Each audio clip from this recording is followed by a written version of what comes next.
Across the ancient world, there are sites that seem to exist beyond the limits of their time. The massive stone terraces of Banau rice terraces were carved into mountains with remarkable precision, sustaining entire communities for centuries. In Greece, the perfectly proportioned Parthenon reflects mathematical harmony, so refined it still influences architecture today. Hidden beneath layers of history, the ancient city of Jericho is considered one of the oldest continuously inhabited places on Earth. Meanwhile, the vast ceremonial complex of Karnak stones stretches across the landscape in patterns that remain unexplained. These places remind us that the deeper we explore the past, the more it reveals how much we still do not know. High in the rugged hills of Western Ireland lies one of the most intriguing prehistoric landscapes in Europe, the Carrowkeel megalithic cemetery, a vast complex of Neolithic passage tombs scattered across the limestone plateau of the Brickleave Mountains. Built roughly 5,000 years ago, long before the pyramids of Egypt rose from the desert sands, this remote cemetery contains more than a dozen cairns, stone burial monuments constructed with remarkable skill and deliberate planning. Among them, one structure stands out for a feature so subtle that it might easily be overlooked, yet so precise that it continues to fascinate archaeologists, engineers, and archaeoastronomers alike. This structure is Cairn G, and its most mysterious architectural element is a carefully designed opening in the roof of its chamber entrance, commonly referred to as the roof box. At first glance, the Cairn G roof box appears to be nothing more than a narrow gap formed by overlapping stone slabs above the passage entrance. However, closer inspection reveals that this gap is not accidental.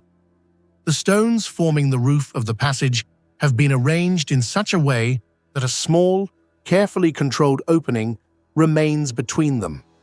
The positioning, angle, and size of this aperture strongly suggest that it was intentionally designed during the monument's construction. Unlike gaps created by structural necessity or erosion, this opening appears deliberate and functional. Its purpose becomes evident only when sunlight interacts with the structure at very specific times of the year. Research conducted at the site has shown that sunlight can pass through the roof box and travel down the narrow stone passage into the chamber during a brief window of time around the winter solstice. When the sun rises at the correct seasonal angle, its rays slip through the narrow opening above the entrance and illuminate the interior of the tomb, reaching deep into the central chamber. The effect lasts only a short time and occurs only during a limited period of the year, suggesting that the builders designed the monument with an awareness of the sun's seasonal path across the sky. Even a small error in the alignment of the passage or the placement of the roof stones would prevent the light from reaching the chamber in this way. The accuracy required to produce this phenomenon is extraordinary, particularly considering that the structure was built during the Neolithic period, when metal tools, written records, and formal scientific instruments did not yet exist. The architectural skill involved in constructing Cairn G is remarkable in itself. The tomb consists of a narrow passage made from carefully placed stone slabs that leads into a central chamber beneath a mound of stones and earth. The roof of the passage is formed from overlapping capstones, each positioned to create a stable structure capable of supporting the immense weight of the cairn above it. Within this arrangement, the builders left the small roof box opening, angled in such a way that light entering from the outside could travel along the axis of the passage.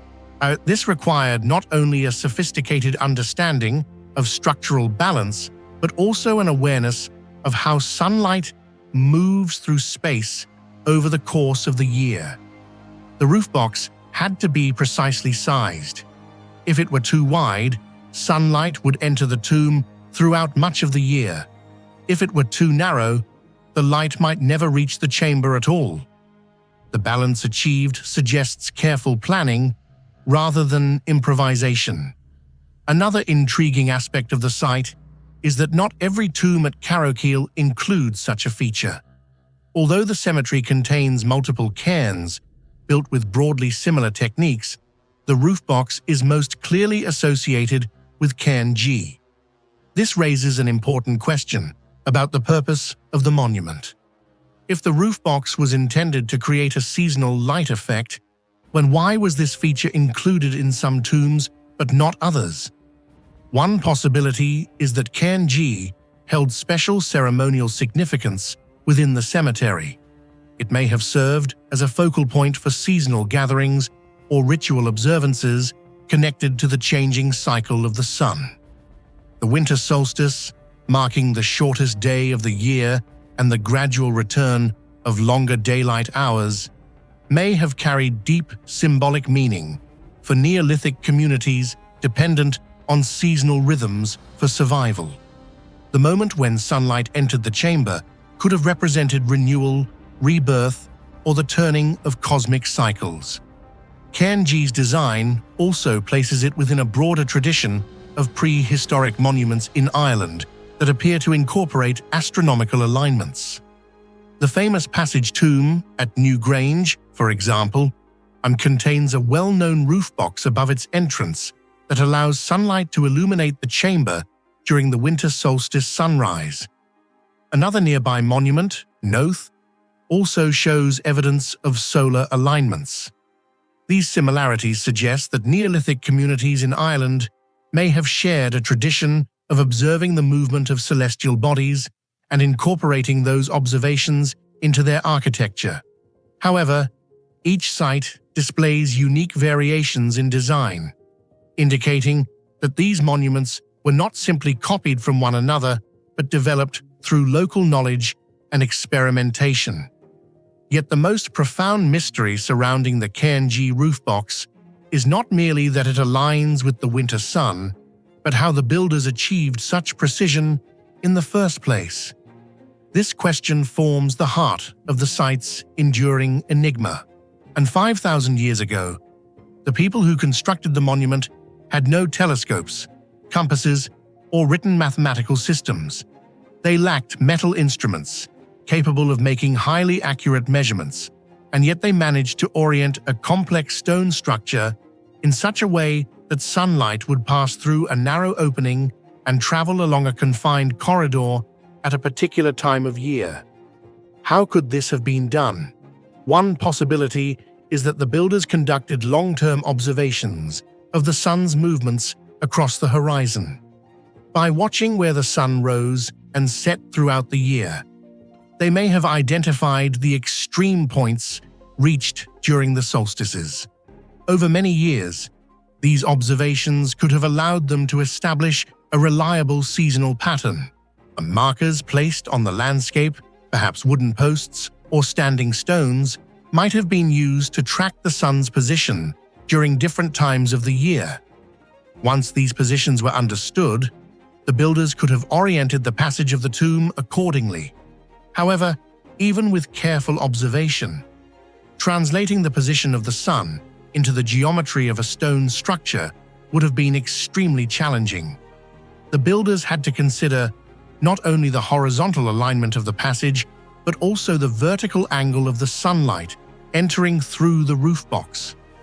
The sun's elevation above the horizon changes depending on the season, meaning the angle of the incoming light had to be anticipated during construction.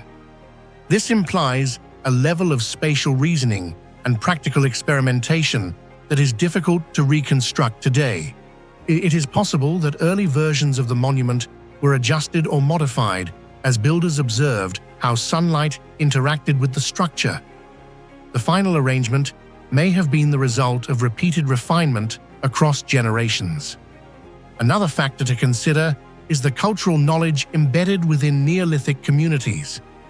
While they may not have possessed formal scientific instruments, they likely had traditions of environmental observation passed down through oral knowledge.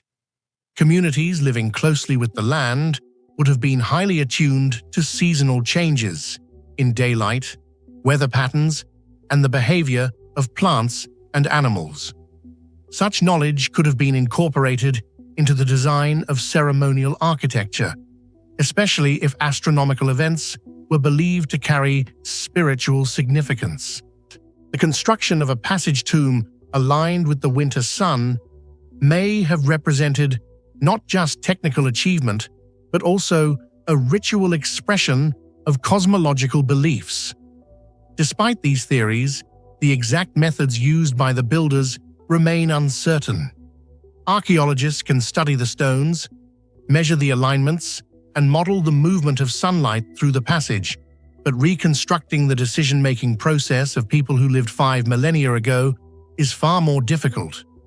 The roof box of Cairngee stands as silent evidence of a sophisticated understanding of the natural world, an understanding achieved without the tools and technologies that modern societies take for granted. Today, when sunlight passes through the roof box and reaches the burial chamber, it recreates a moment that the builders thousands of years ago may once have witnessed. For a brief instant, the darkness of the tomb is broken by a beam of light traveling deep into the stone passage. This phenomenon reveals both the remarkable skill of the people who constructed Cairngee and the limits of modern understanding. We can measure the stones and calculate the angles, but one great question still remains. How were Neolithic people able to measure the sky with enough precision to guide sunlight into the heart of a stone chamber? Where are you watching this video from, and what time of day is it for you? Share your location and time in the comments below.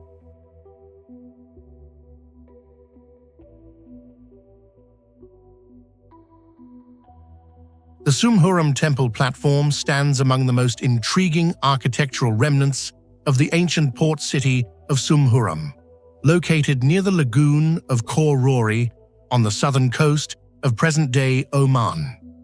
Founded around the 3rd century BCE, Sumhuram occupied a strategic position along the ancient frankincense trade routes that connected southern Arabia with the Mediterranean world, India, and East Africa. At the center of this once prosperous settlement lies a large stone platform believed to have supported a temple or sacred structure. Although only its foundations remain today, the platform offers a rare glimpse into the technological capabilities, religious life, and ultimately the mysterious decline of a city that once thrived at the crossroads of international commerce. And archaeological excavations have revealed that the temple platform was constructed with a surprising degree of precision. The builders used large blocks of carefully cut limestone, shaping them so that the stones fit tightly together with minimal gaps. Even after more than 2,000 years of exposure to wind, salt air, and shifting desert sands, many of the stones remain aligned with remarkable stability. The platform itself forms a carefully leveled base, suggesting that the structure built upon it was meant to carry significant weight. For archaeologists studying ancient architecture in southern Arabia, the precision of this construction is striking. Unlike many surrounding buildings made of mud brick, the temple platform relied on carefully prepared stone blocks, and implying that the structure served a special purpose, most likely religious or ceremonial. Its position within the city further supports this idea. The platform occupies a prominent location that overlooks both the interior of the settlement and the lagoon beyond. From this elevated point, anyone approaching the harbor would have been able to see the sacred complex rising above the walls of the city. This visibility may not have been accidental. Many ancient civilizations deliberately placed temples at visually dominant locations, reinforcing the symbolic power of religion within urban space.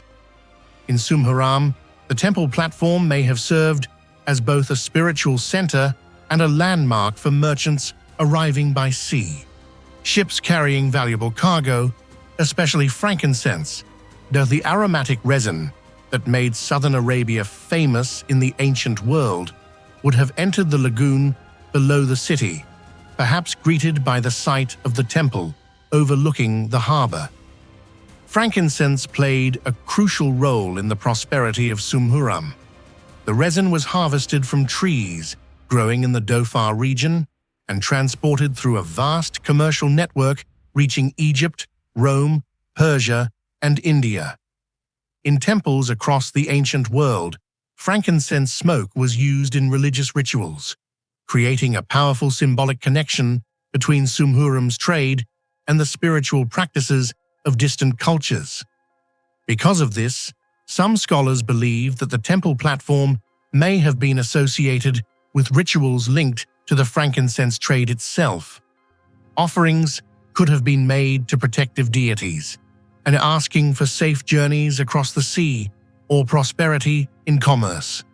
The presence of ritual objects discovered near the platform, such as fragments of pottery, altars, and traces of burned materials, suggests that ceremonial activities once took place there. Yet despite these insights, many details about the temple remain uncertain. The structure that once stood on the platform has almost entirely disappeared. Only the stone base survives, leaving archaeologists to speculate about the form and size of the building that once rose above it. Some researchers believe the temple may have been built partly from mud brick or wood, materials that decay quickly in harsh environments. Others suggest that the upper structure may have been dismantled in later centuries, with the stones reused for other buildings. Without surviving architectural fragments, reconstructing the original appearance of the temple remains extremely difficult. What kind of columns or walls did it have? Which deity was worshipped there? And how elaborate were the rituals that took place upon this elevated platform? These questions remain unanswered. However, the most profound mystery surrounding the temple platform is not its construction, but the fate of the city that built it. At its height, Sumhuram was a thriving port and administrative center controlling the export of frankincense from southern Arabia. Its fortified walls, organized streets, warehouses, and harbor facilities indicate a carefully planned settlement connected to international trade networks. For centuries, ships likely arrived regularly, bringing goods, merchants, and cultural influences from across the Indian Ocean and the Mediterranean. In such a prosperous environment, the temple platform would have stood at the heart of civic and religious life. Then, quite suddenly, in historical terms, the city appears to have been abandoned. Archaeological evidence suggests that by around the 5th century CE, activity at Sumhuram declined dramatically. Buildings fell into disrepair, trade diminished, and eventually the settlement was deserted.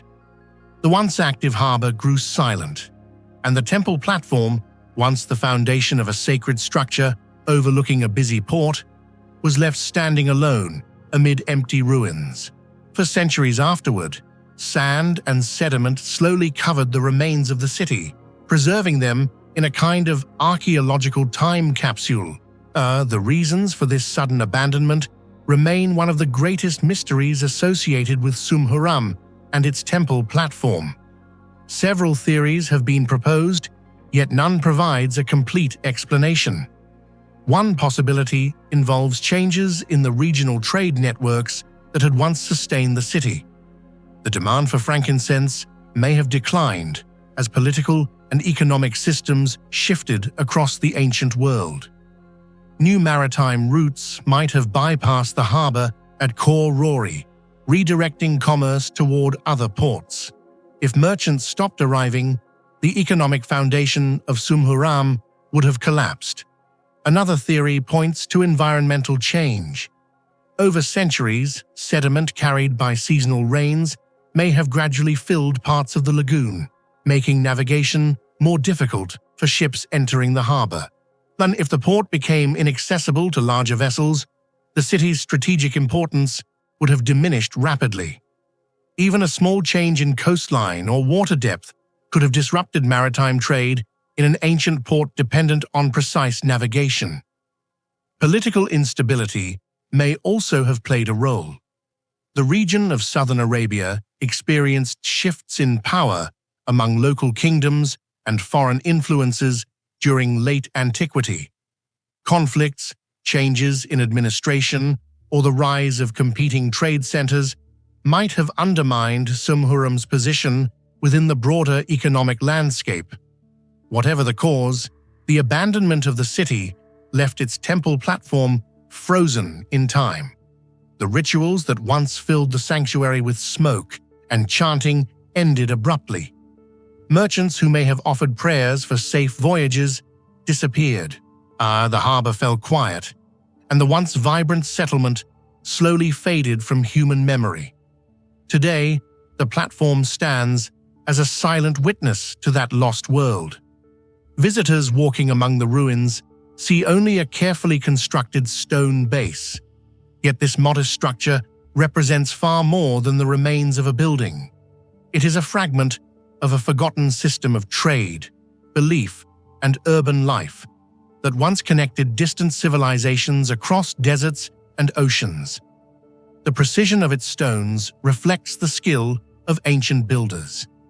Its position overlooking the lagoon reveals the strategic planning of a maritime city, and its isolation amid abandoned ruins reminds us of how quickly thriving societies can vanish.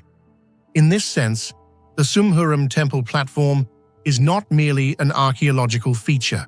It is a symbol of an ancient mystery, an enduring reminder that even cities standing at the center of global trade networks can disappear, leaving behind only stone foundations and unanswered questions buried beneath the sands of time.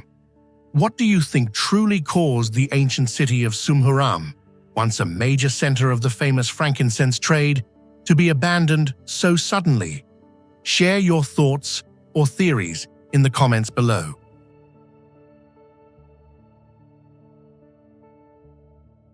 Rising from the harsh desert landscape of southern Tunisia, the Ksar Ouled Soltane vault towers stand as one of the most visually striking and technically intriguing examples of traditional Berber architecture in North Africa. At first glance, the structure resembles a monumental honeycomb of earthen chambers stacked vertically around a narrow courtyard. These chambers, known as ghorfas, form long vaulted storage rooms arranged in tiers that climb 3 or sometimes even 4 levels high. Built primarily between the 15th and 18th centuries, the complex functioned as a communal granary where Berber tribes stored grain, olive oil, dried food, and valuables in a secure and climate-controlled environment.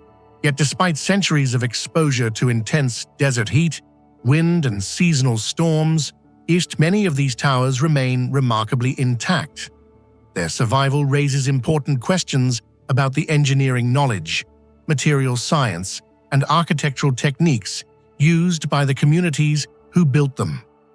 One of the most fascinating aspects of the Ksar Ouled Soltane complex is its vaulted architectural system.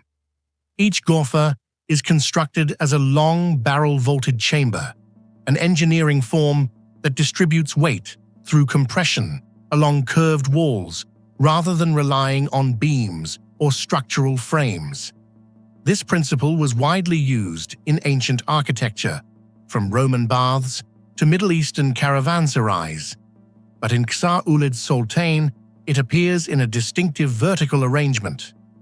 Dozens of these vaulted chambers are stacked directly on top of one another, forming towers of earthen vaults that surround the central courtyard like defensive walls. The resulting geometry creates an intricate structural network where each chamber contributes to the stability of the entire building.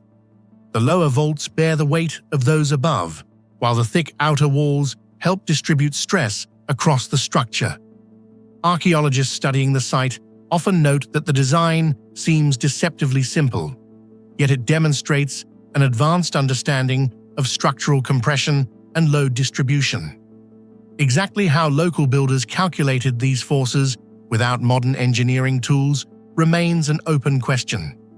There are no surviving architectural plans, mathematical guides, or construction manuals from the period. The techniques were likely transmitted through generations of craftsmen who learned by practice and oral tradition, leaving modern researchers to reconstruct the logic behind the design through careful observation of the surviving structures. However, perhaps the most astonishing mystery surrounding the Ksar Ouled Soltane towers is the extraordinary durability of the mud brick material used in their construction. At first glance, the buildings appear fragile. Their walls are made largely from sun-dried mud brick mixed with straw and local desert sediments, materials that in many climates would erode quickly under rain or collapse after decades of exposure. Yet the towers of Ksar Ouled Soltane have endured for centuries, with many gorfas retaining their original structural integrity. This resilience is particularly surprising considering the environmental conditions of southern Tunisia. The region experiences intense daytime heat, dramatic temperature fluctuations between day and night, powerful desert winds carrying abrasive sand, and occasional seasonal rainstorms that can erode poorly constructed earthen walls within a few years. Despite these conditions, the walls of the Ksar remain standing with remarkable stability. Researchers who have analyzed samples of the building material believe that the builders developed a carefully balanced mixture of clay, sand, straw fibers, and mineral salts found naturally in the region.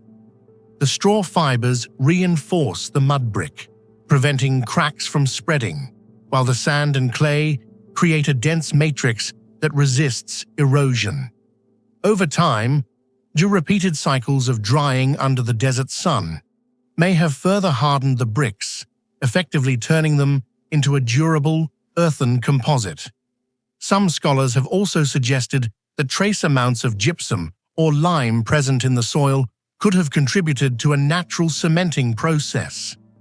However, the precise formula used by the original builders remains uncertain. Modern experiments attempting to replicate the material have produced similar results, but rarely achieve the same long-term resilience observed in the ancient structures.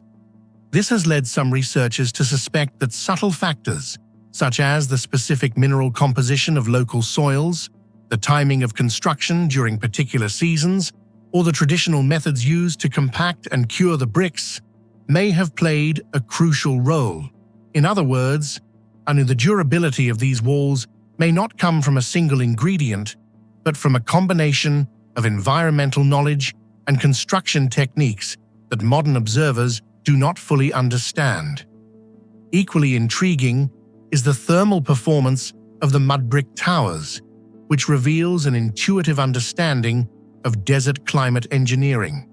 The thick earthen walls absorb heat slowly during the day and release it gradually after sunset, creating a stable interior temperature inside the gorfas. Small doorways and limited ventilation openings further help maintain a cool environment suitable for storing grain and other food supplies. Elevated above ground level, the storage chambers remain protected from ground moisture, pests, and sudden temperature changes. In effect, the entire Ksar functions as a natural refrigeration system powered entirely by passive architectural design. Such climate-responsive construction techniques are now studied by modern sustainable architecture researchers seeking energy-efficient building methods, yet they were mastered centuries ago by desert communities working with simple materials and tools. Another layer of mystery surrounds the construction process itself.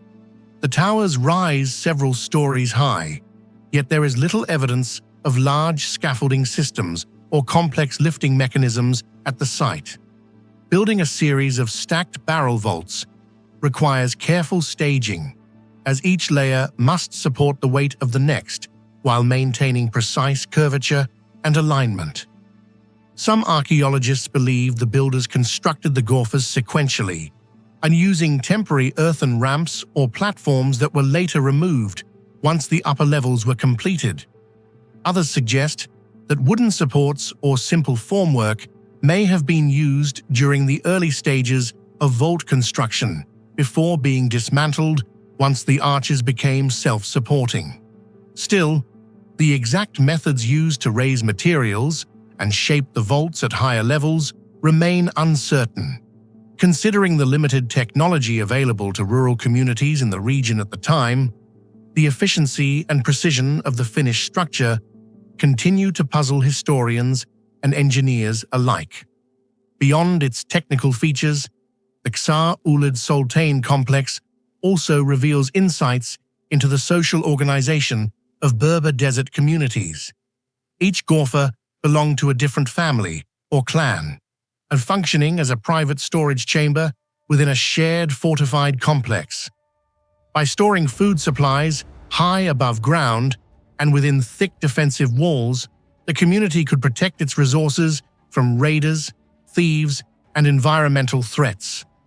Narrow stairways and elevated entrances made access difficult for outsiders, while allowing residents to monitor the courtyard from multiple levels.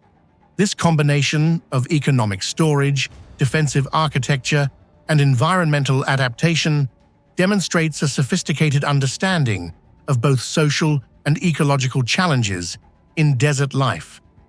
The Ksar was not simply a building, it was an integrated survival system designed to protect food, property, and community stability in a harsh landscape. Today, the towers of Ksar Ouled Soltane continue to attract archaeologists, historians, and architects who seek to understand the knowledge hidden within their earthen walls. The site has become one of the most iconic examples of Ksar architecture in North Africa and has even appeared in several modern films because of its unusual appearance. Yet many questions remain unanswered. How did ancient builders create mud brick capable of lasting for centuries? How were the vaulted chambers stacked with such precision? And why was this sophisticated technical knowledge passed down without written documentation? In many ways, the Ksar Ouled Soltane vault towers demonstrate that advanced construction knowledge does not always require modern technology.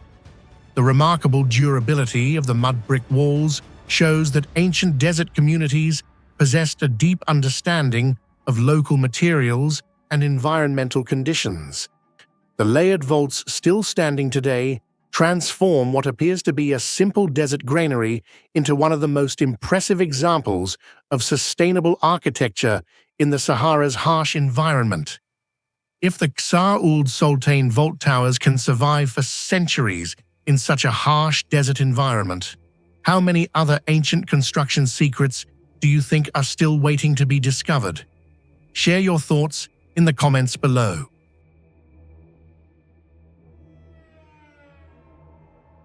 Hidden for centuries beneath the rugged hills of northwestern Iran, the objects known collectively as the Ziwiye Hoard remain one of the most intriguing and controversial archaeological discoveries of the 20th century. The story begins near the village of Ziwiye in the Kurdistan region of Iran, where local villagers reportedly uncovered a cache of extraordinary artifacts sometime in the early 20th century, most likely during the 1940s. Instead of being excavated through a controlled archaeological dig, the objects were quickly dispersed through the antiquities market, traveling from local traders to international collectors and eventually into museums around the world. Because the hoard was not scientifically excavated, its original context, the exact location, depth, surrounding structures, and associated materials was largely lost. This absence of reliable documentation created a mystery that still surrounds the collection today. Where exactly did the Ziwiye Hoard come from, and what civilization produced these remarkable objects? Despite the uncertainty surrounding its provenance, the artifacts themselves are undeniably real and astonishing. The collection includes gold plaques, silver vessels, ivory carvings, weapons, jewelry, and decorative fittings that appear to date roughly to the 8th or 7th centuries BCE. These objects display an extraordinary level of artistic and technical sophistication that has fascinated archaeologists, historians, and metallurgists alike. And many scholars believe that the objects may be connected to the ancient cultures that once occupied the borderlands between powerful empires such as Assyria and Urartu, possibly associated with the little-known Manian kingdom. Yet the diverse artistic influences present in the objects suggest that the hoard may represent a crossroads of multiple cultural traditions rather than a single isolated civilization. Among all the remarkable aspects of the Ziwiye Hoard, the most striking and perhaps the most puzzling is the extremely advanced level of metalworking technology demonstrated by many of the gold artifacts. The gold plaques, decorative fittings, and ornaments reveal a level of precision that seems almost astonishing for objects believed to be more than 2.5 millennia old. When examined closely, many of these pieces display incredibly fine details, tiny lines that form feathers, fur textures, muscle contours, and intricate geometric patterns. Some of these features are so delicate that they measure only fractions of a millimeter in width. Achieving such precision requires not only exceptional craftsmanship but also specialized tools and a deep understanding of the properties of metals. Ancient metalworkers responsible for these pieces appear to have mastered several complex techniques simultaneously. One of the most prominent methods visible in the artifacts is repoussé, a technique in which a thin sheet of metal is hammered from the reverse side in order to create raised designs on the front surface. Although repoussé was known in several ancient cultures, the execution seen in the Ziwiye artifacts is unusually refined. The raised figures maintain smooth contours and proportional symmetry, suggesting careful planning and precise control over the deformation of the metal sheet. Creating such forms without tearing or distorting the gold requires a detailed understanding of how the metal responds to pressure, as well as a sequence of hammering and annealing processes that soften the metal during shaping. Another remarkable feature is the use of granulation, a technique involving the attachment of extremely small spheres of gold onto a surface to create decorative patterns. In some Ziwiye pieces, these tiny granules appear almost perfectly uniform in size and are arranged in complex geometric formations. Even under magnification, the attachment points are often difficult to detect, and implying that the ancient craftsmen used highly controlled heating methods to fuse the granules without melting the surrounding metal. This process demands precise temperature management, something that is not easy to achieve with primitive furnaces or simple charcoal fires. The technical mastery required to produce such delicate work has led some researchers to speculate that ancient workshops may have possessed metallurgical knowledge that was more sophisticated than previously assumed. Equally impressive is the intricate engraving found on many surfaces of the gold objects. Fine lines form the feathers of birds, the manes of lions, or the scales of mythical creatures with remarkable clarity. These engravings suggest the use of extremely sharp tools capable of cutting controlled micro-grooves into relatively soft gold surfaces. However, the challenge lies not only in the tools themselves, but in the steadiness and precision of the artisans. The level of detail indicates that these craftsmen worked with extraordinary patience and skill, perhaps under magnification techniques that remain unknown or through highly refined visual training passed down through generations.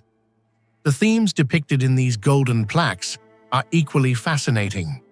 Many of them show animals locked in dramatic motion: lions attacking bulls, birds with outstretched wings, or mythical hybrid creatures such as griffins combining features of eagles and lions. These dynamic compositions belong to what scholars call the animal style, a tradition widely associated with the nomadic cultures of the Eurasian steppes. Yet the Ziwiye artifacts also contain motifs typical of Near Eastern royal art, including symmetrical compositions and ceremonial imagery. The coexistence of these stylistic traditions within the same collection raises questions about cultural interaction in the ancient world. It suggests that artisans in this region may have been influenced by multiple artistic networks, blending local traditions with ideas that traveled across vast distances through trade routes and political alliances. Another technological puzzle involves the construction of composite objects made from multiple materials. Some artifacts incorporate gold, silver, ivory, and precious stones within a single piece. Achieving this requires a series of precise processes: drilling holes for inlays, securing different materials without cracking them, and ensuring that each component fits perfectly within the overall design. In several cases, thin sheets of gold appear to have been mounted onto other materials in ways that leave almost no visible fastening marks. This suggests advanced joining techniques, possibly involving adhesives, soldering methods, or mechanical locking systems that have yet to be fully understood. Because the artifacts were dispersed soon after their discovery, scholars face enormous challenges when attempting to reconstruct the original context of the hoard. Some experts argue that the objects may have originated from a royal treasury or ceremonial deposit within a fortress at Ziwiye. Others believe the collection could represent the accumulated wealth of an elite household or sanctuary connected to regional trade networks. Now, there is also the possibility that the hoard was assembled from several different sources and later buried together during a time of political instability or conflict. Without reliable excavation records, these theories remain speculative. The mystery deepens when considering the geographic and cultural diversity reflected in the objects. Certain decorative patterns resemble Assyrian palace art, while others echo the stylistic traditions of steppe nomads or early Iranian cultures. This mixture has led some researchers to propose that the region surrounding Ziwiye may have functioned as an important cultural crossroads during the early 1st millennium BCE. Positioned between powerful empires and major trade corridors, the area could have hosted workshops where artisans from different backgrounds collaborated, exchanged techniques, and produced luxury goods for regional elites. Today, artifacts attributed to the Ziwiye Hoard are scattered across major museums and private collections around the world. Each piece continues to be studied individually, analyzed through metallurgical testing, stylistic comparison, and microscopic examination. These studies confirm the extraordinary craftsmanship of the objects, but also highlight how much information was lost when the hoard entered the antiquities market without proper documentation. More than 70 years after its discovery, the Ziwiye Hoard remains both a treasure and a puzzle. It reveals a level of artistic brilliance and technological mastery that challenges conventional assumptions about early metalworking in the ancient Near East. At the same time, and the absence of a clear archaeological context leaves fundamental questions unanswered. Who created these magnificent objects? Where exactly were they produced? And how did the craftsmen of that era achieve such astonishing precision with the tools available to them?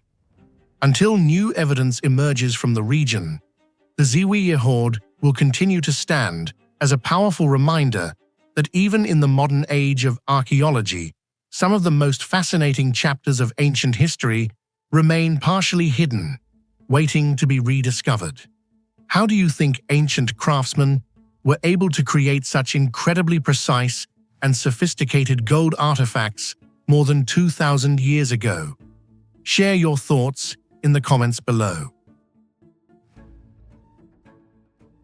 Hidden within the plains of southwestern Iran, not far from the ancient city of Susa, lies a little-known archaeological site that continues to puzzle historians and archaeologists alike. Known today as Haft Tepe, this ancient complex once formed an important ceremonial and political center of the Elamite civilization during the 15th century BCE. At first glance, the ruins may appear modest, eroded mounds of earth and scattered brick structures rising from the desert landscape. Yet beneath the surface lies one of the most intriguing royal burial complexes ever discovered in the ancient Near East. A network of underground chambers, corridors, and burial rooms collectively known as the Haft Tepe royal tombs. Since their discovery during excavations in the 1960s, these tombs have revealed not only the burial traditions of an ancient royal elite, but also a number of technological and cultural mysteries that scholars still struggle to fully explain. The tomb complex itself is remarkable for its architectural design. Unlike many burial sites of the same period, which often consist of simple pit graves or stone-lined chambers, the royal tombs of Haft Tepe were constructed as carefully engineered subterranean structures built from precisely shaped fired bricks. Archaeologists uncovered long corridors descending below ground level, leading to burial rooms arranged in an organized layout that suggests deliberate planning rather than gradual expansion. The walls of these chambers are thick, stable, and astonishingly symmetrical, indicating that the builders possessed a strong understanding of structural balance and underground construction. Even after more than 3,000 years, many sections of the tomb architecture remain intact, resisting collapse despite centuries of erosion, seismic activity, and environmental change. The precision with which the bricks were aligned and the careful arrangement of vaulted ceilings raise questions about how ancient builders managed to calculate load distribution in confined underground spaces, using only the tools available during the Bronze Age. Some archaeologists have suggested that the Elamites may have developed advanced surveying methods involving ropes, wooden measuring rods, or geometric layout techniques that allowed them to maintain consistent angles and stable vaults. Yet the exact techniques remain unknown, and no written records describing these construction methods have ever been found. Inside these underground chambers, archaeologists discovered a series of large clay coffins that contained the remains of individuals believed to belong to the royal family. These coffins were unusually large and carefully crafted, sometimes exceeding 2 meters in length, suggesting that they were designed to accommodate elaborate burial rituals rather than simple interment. Their shapes varied, with some resembling elongated ovals and others appearing almost boat-like in form. The placement of these coffins within the burial rooms also followed a clear pattern. In some chambers, multiple coffins were arranged in deliberate alignment, possibly representing members of the same royal lineage. With such arrangements hint at a dynastic burial tradition in which elite individuals were interred within a shared ceremonial space rather than in isolated graves. Yet, despite the careful organization of these burials, the identities of most individuals remain uncertain. Only a handful of inscriptions discovered at the site provide clues about the people buried there. Among the most important discoveries were inscribed tablets referencing a ruler named Tepti Ahar, a figure who appears to have played a central role in the establishment or expansion of Haft Tepe. His name appears in several inscriptions written in the Elamite language using cuneiform script, suggesting that he may have been responsible for building or dedicating part of the complex. However, Tepti Ahar remains a mysterious figure in ancient history, and unlike many other rulers of the region, his reign is not well documented in surviving historical records. Some scholars speculate that he may have ruled during a short-lived dynastic period or governed a regional capital that briefly rivaled nearby Susa before fading from prominence. The lack of detailed historical references has turned Haft Tepe into something of an archaeological puzzle, a place where physical remains tell a story that written history has largely forgotten. Yet perhaps the most fascinating aspect of the Haft Tepe royal tombs lies not in their architecture or inscriptions, but in the extraordinary collection of metal artifacts discovered within the burial chambers. These objects reveal a level of craftsmanship that is both impressive and somewhat enigmatic for the time.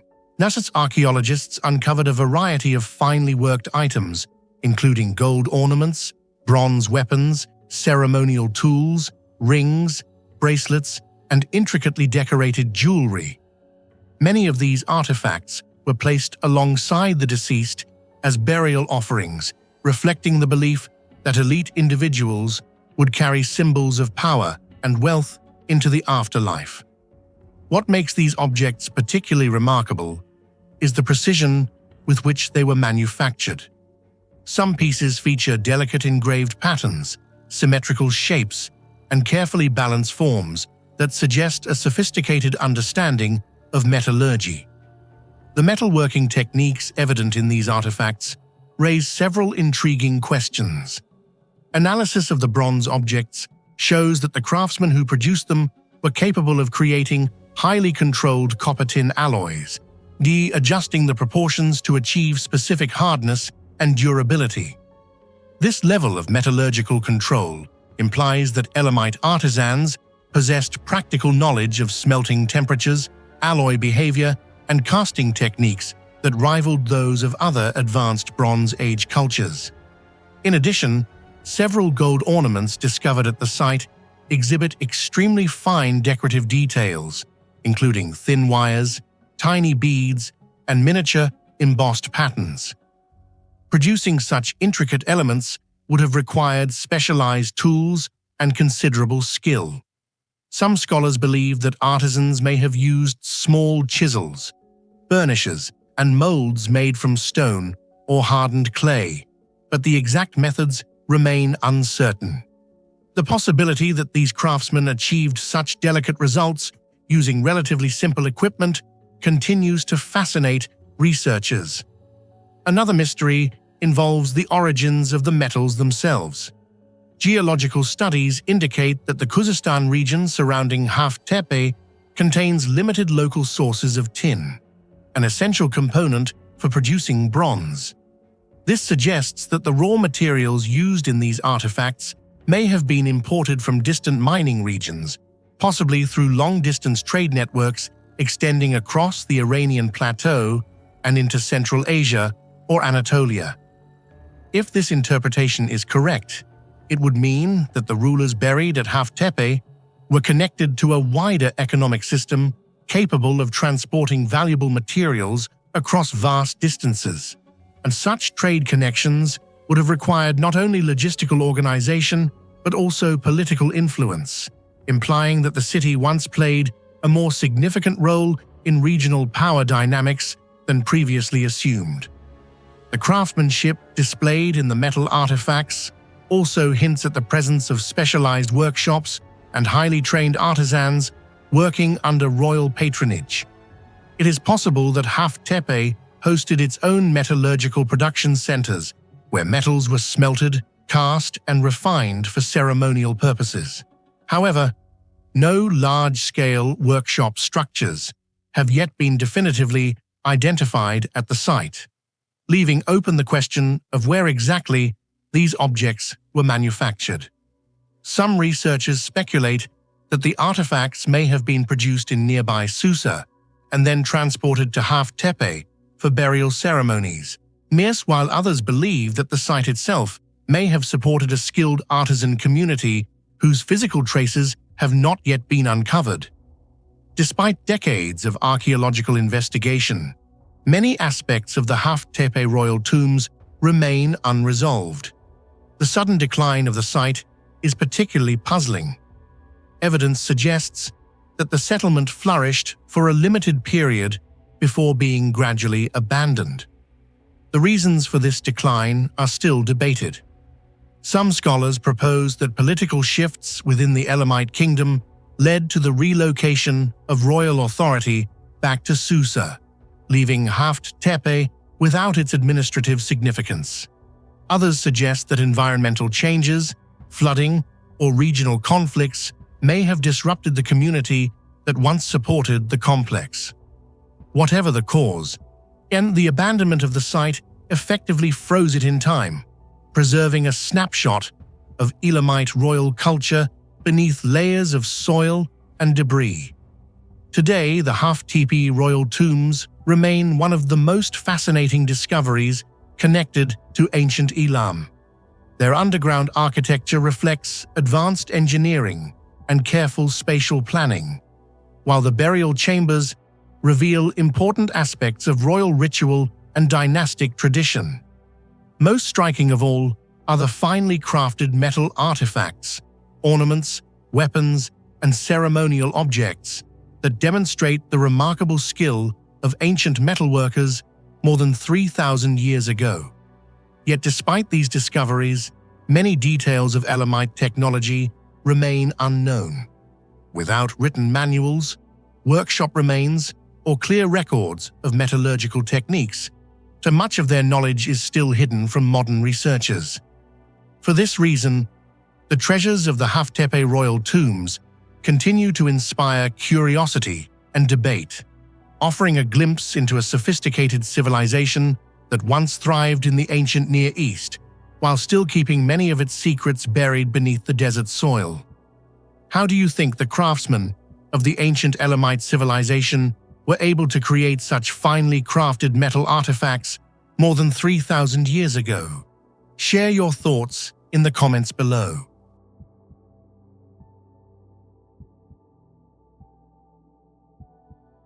Rising from the stark limestone landscape of the Burren in County Clare, Ireland, the Poulnabrone Dolmen chamber stands as one of the most iconic and mysterious megalithic monuments in Europe. Surrounded by a vast karst plateau of cracked grey stone and sparse vegetation, this ancient portal tomb appears almost otherworldly, as if placed deliberately in one of the most barren landscapes imaginable. Archaeologists estimate that the structure was built sometime between 3,800 and 3,200 BCE, making it more than 5,000 years old. Despite its apparent simplicity, just a few towering stones supporting a massive capstone, the Poulnabrone Dolmen represents an extraordinary feat of prehistoric engineering. Even today, and researchers continue to debate how such a structure could have been designed and constructed by Neolithic communities that possessed only stone tools, wooden implements, and collective human effort. The most striking and enigmatic aspect of the Poulnabrone Dolmen lies in its remarkably precise megalithic architecture. The monument belongs to a type of structure known as a portal dolmen, a form of prehistoric tomb characterized by two tall upright stones supporting a massive horizontal capstone. At Poulnabrone, these portal stones rise nearly 2 meters above the ground, carefully positioned to create a narrow chamber beneath the immense stone slab that forms the roof of the tomb. The capstone itself weighs several tons. Estimates suggest close to 10 tons, yet it rests with surprising balance upon the uprights. What makes this arrangement so remarkable is not merely the size of the stones, but the extraordinary accuracy with which they were positioned. The uprights lean slightly inward, forming a stable, triangular geometry that distributes the enormous weight of the capstone evenly across the structure. The result is a monument that has remained standing for more than 5 millennia, enduring wind, rain, geological shifts, and the slow erosion of the barren landscape. For archaeologists and engineers alike, this level of structural stability raises an important question. How did Neolithic builders achieve such precision? The stones appear to have been carefully selected and shaped so that their surfaces align almost perfectly where they meet. There is no mortar, no metal clamps, and no evidence of advanced cutting tools. Yet the capstone sits firmly atop the portal stones, as though the builders possessed a sophisticated understanding of balance, load distribution, and structural geometry. The placement of the stones suggests deliberate planning, rather than improvisation. Each upright stands at a slightly different angle, but together they create a stable framework that prevents the capstone from sliding or collapsing. This implies that the builders understood, at least intuitively, how to manage the forces acting within the structure. Some researchers believe that wooden scaffolding, earthen ramps, or lever systems may have been used to raise the massive stone into position. Others suggest that the builders may have gradually elevated the capstone using layers of stones and soil beneath it, removing the temporary supports once the uprights were firmly in place.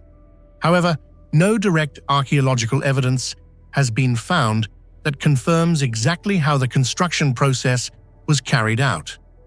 The choice of building materials also adds to the mystery. The dolmen is constructed from limestone slabs, abundant in the barren region, yet the stones used in the monument are unusually large and well-shaped compared to the surrounding fractured bedrock. This suggests that the builders carefully selected specific slabs from natural outcrops or quarry sites. Moving stones of this size across the jagged limestone terrain of the Barren would have been extremely difficult. The ground surface is uneven, filled with fissures and sharp ridges known locally as clints and grikes, which make transportation of heavy objects challenging even with modern equipment. For Neolithic communities, transporting multi-ton stones across such terrain would have required careful planning, coordination, and a significant workforce. Some scholars propose that wooden sledges or rollers were used to drag the stones across the landscape, possibly during wet seasons when the ground offered slightly more traction. Others speculate that the stones may have been moved over prepared pathways or temporary wooden tracks. Yet again, no definitive evidence confirms which techniques were used. Equally puzzling is the location of the monument itself. Most prehistoric burial structures are found in landscapes that were once agriculturally productive or close to ancient settlements. The Barren, by contrast, is a harsh and rocky environment with minimal soil and limited potential for farming. At first glance, it seems like an unlikely place for a major ceremonial monument. However, this may have been precisely the point. The stark landscape of the Barren would have made the dolmen visible from great distances, turning it into a striking landmark across the plateau. In prehistoric times, the monument may have served not only as a burial chamber, but also as a symbolic marker within the cultural and spiritual landscape of Neolithic communities. The dramatic contrast between the pale limestone terrain and the towering dolmen would have amplified its presence, making it a focal point for rituals, gatherings, or territorial identity. But excavations conducted in the 1980s revealed that the chamber beneath the dolmen once contained the remains of at least 33 individuals, including men, women, and children. Interestingly, many of the bones appeared to have been placed in the chamber long after the individuals had died. This suggests that Poulnabrone was used as a secondary burial site, where bones were collected and deposited after the bodies had decomposed elsewhere. Such practices indicate complex funerary rituals and a sophisticated cultural relationship with death and ancestry. The presence of multiple individuals within a single chamber also implies that the monument may have served as a communal tomb, perhaps reserved for a specific lineage, clan, or elite group within the Neolithic community.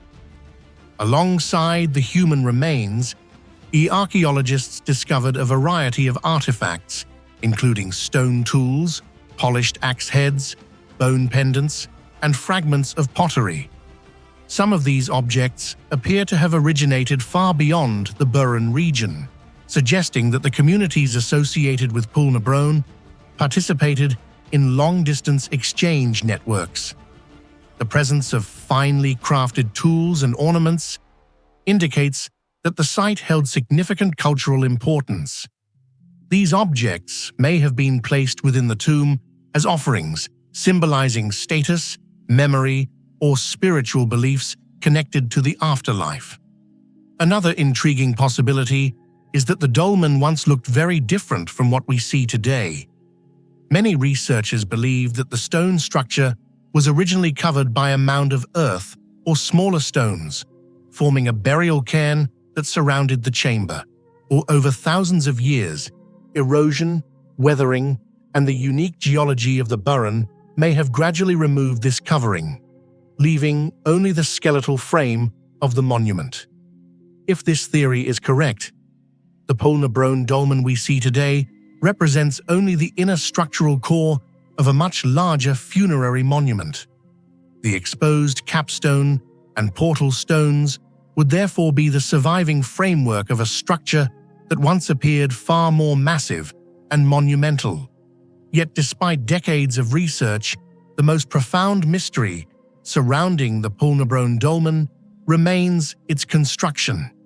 Building such a stable, megalithic structure without metal tools, complex machinery, or written plans required an impressive level of collective knowledge and coordination. The builders must have possessed a practical understanding of stone behavior, its weight distribution, and structural stability. Whether this knowledge was passed down through generations of builders or developed through experimentation remains unknown. What is certain is that the monument demonstrates a remarkable mastery of megalithic architecture. The careful positioning of the stones, the stability of the capstone, and the overall balance of the structure reveal a level of skill that continues to astonish modern observers. Today, standing alone in the windswept landscape of the Burren, the Poulnabrone Dolmen appears both simple and monumental. Its massive capstone rests delicately on slender upright stones, as if defying gravity and time. For thousands of years, the structure has endured storms, shifting ground, and natural erosion. Yet the exact method by which Neolithic builders constructed it remains unknown. For this reason, the Poulnabrone Dolmen is not only an ancient tomb, but also a testament to the remarkable intelligence and skill of prehistoric people. A stone riddle from the past that continues to inspire curiosity among researchers and modern generations alike. How do you think Neolithic people, more than 5,000 years ago, managed to lift and place the massive capstone of the Poulnabrone Dolmen with such precision? Share your thoughts or theories in the comments below. High in the rugged mountains of southern Morocco, hidden among the harsh ridges of the Anti-Atlas Range, lie the remains of the Ighliz Almoravid stronghold, a place that once played a crucial role in the early history of one of the most powerful dynasties of medieval North Africa. At first glance, Ighliz appears to be little more than a scattering of weathered ruins perched on a remote mountain plateau. Yet archaeological investigations over the past 2 decades have revealed that this isolated site was once a carefully planned, fortified settlement, part religious center, part military refuge, and part symbolic birthplace of a movement that would eventually reshape the political landscape of the Western Islamic world. Despite growing research, many aspects of Ighliz remain mysterious, particularly the engineering knowledge that allowed its builders to construct a durable mountain stronghold in such an extreme environment. The first striking feature of Ighliz is its location. The site stands on a steep and naturally defensible mountain ridge, rising more than 1,000 meters above the surrounding valleys. Approaching the summit, even today, requires navigating narrow paths that wind between cliffs and rocky slopes. In the 11th and 12th centuries, this landscape would have been even more formidable. From a strategic perspective, the location offered enormous advantages. Enemies could only approach through a few narrow access routes, while defenders could observe movement across vast stretches of terrain. Yet the same geography that made Ighliz defensible also created a major logistical puzzle, and constructing an entire settlement, complete with houses, storage spaces, religious buildings, and defensive walls on such an isolated peak would have required transporting large quantities of stone and earth up steep slopes where wheeled vehicles could not travel. Archaeologists have found little direct evidence of the methods used for this transport. Some scholars speculate that temporary ramps, animal caravans, or rope-based hauling systems may have been used, but no definitive proof has yet been uncovered. The question of how large volumes of building materials reached the summit remains one of the first engineering mysteries of Ighliz. Once researchers began examining the ruins more closely, however, another and even more intriguing mystery emerged: the remarkable durability of the construction itself.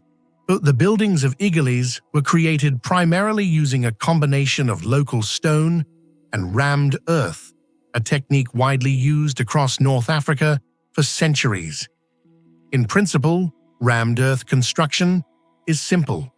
Layers of moist soil are compressed within wooden frames until they harden into dense walls. Yet what archaeologists discovered at Ighliz suggests that the Almoravid builders had refined this technique to an exceptional level. Many sections of walls still stand today, despite nearly 9 centuries of exposure to wind, rain, and intense temperature fluctuations. In mountainous desert environments, such materials typically erode rapidly. Walls collapse, edges crumble, and surfaces dissolve under seasonal storms. At Ighliz, however, large portions of the settlement remain surprisingly intact. This unexpected resilience has sparked ongoing debate among researchers. One explanation may lie in the precise composition of the earth mixture used in the walls.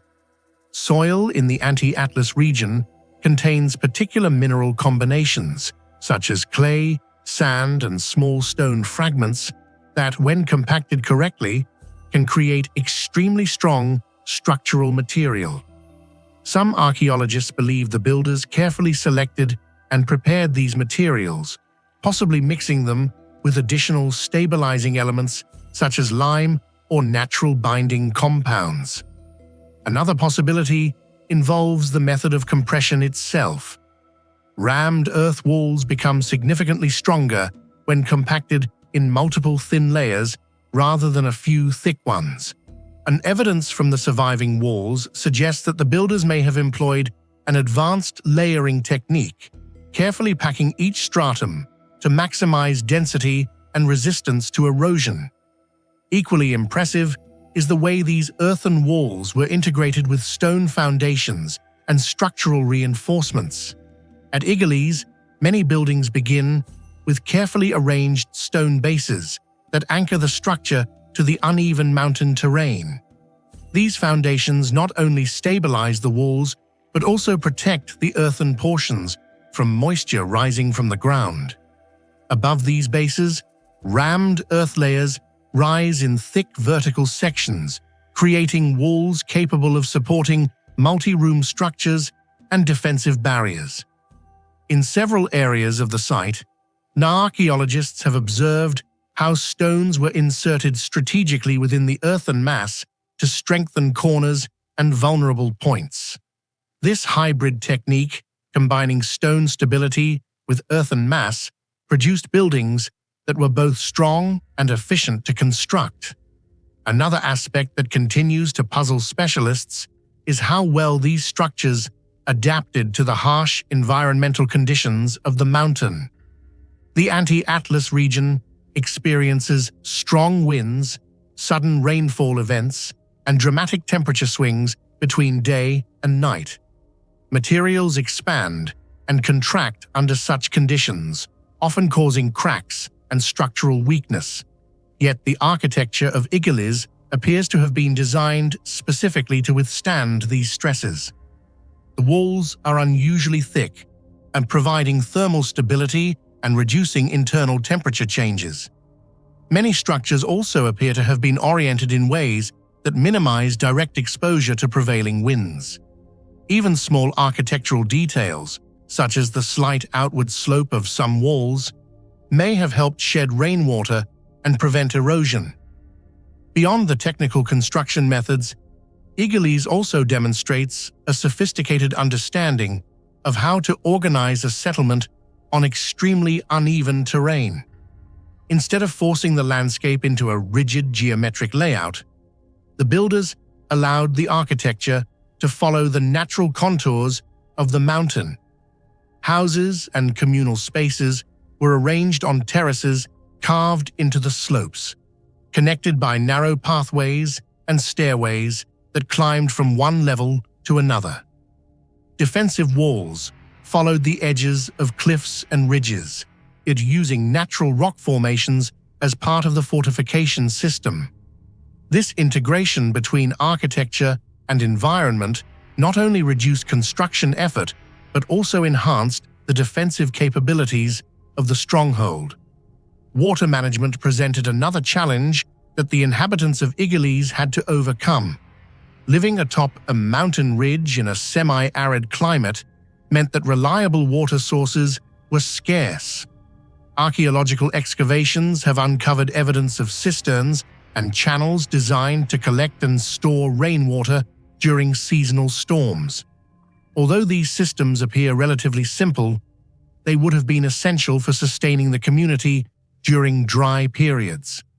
Their presence indicates that the builders carefully planned not only the construction of walls and buildings, but also the long-term survival of the settlement. Despite these impressive engineering achievements, Ighliz eventually faded from prominence. Historical sources suggest that it played a role in the early development of the Almoravid movement, serving as a gathering place for followers and a secure refuge during turbulent times. Yet once the Almoravid state expanded and established larger urban centers across North Africa and the Iberian Peninsula, this mountain stronghold appears to have been gradually abandoned. Over centuries, wind and time eroded the structures, and the site slipped almost entirely from historical memory. Only modern archaeological research rediscovered its significance. Today, the ruins of the Ighliz Almoravid stronghold stand as a silent testament to the ingenuity of medieval builders who adapted ancient construction techniques to one of the most challenging landscapes imaginable. The enduring walls of stone and rammed earth still cling to the mountain slopes, defying centuries of weather and erosion. Their survival raises an enduring question for archaeologists and engineers alike. How did builders working with seemingly simple materials create structures capable of lasting nearly a millennium in such a harsh environment?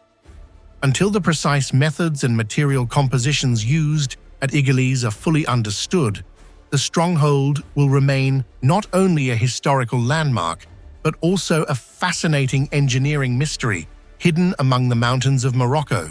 What do you think allowed the stone and rammed earth walls of Ighliz to survive for nearly 1,000 years in such a harsh environment? Share your thoughts in the comments below. Hidden within the rugged mountains of northern Oman, not far from the historic city of Nizwa, lie the haunting remains of Tanuf ruins, an abandoned settlement whose crumbling walls still cling to the rocky landscape like echoes of a forgotten past. At first glance, Tanuf appears to be just another ruined desert village, its roofless houses and collapsed corridors slowly surrendering to wind and sand. Yet a closer look reveals something far more intriguing. Beneath the silence of these ruins lies evidence of a sophisticated understanding of materials, climate, and structural design that allowed this community to survive for centuries in one of the most unforgiving environments on Earth. Among the many mysteries surrounding Tanuf, none is more fascinating than the unusual durability of its construction techniques, especially the remarkable combination of mud brick and stone that has allowed parts of the settlement to endure far longer than expected. The village of Tanuf was historically positioned in a narrow valley framed by steep limestone mountains, a landscape that offered both protection and access to vital water sources.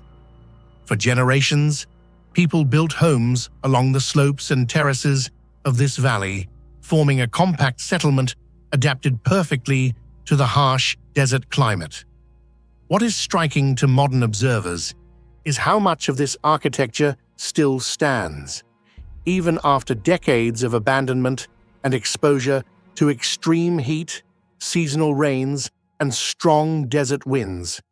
Sections of the original walls remain upright. These structures were not built with modern cement or reinforced steel.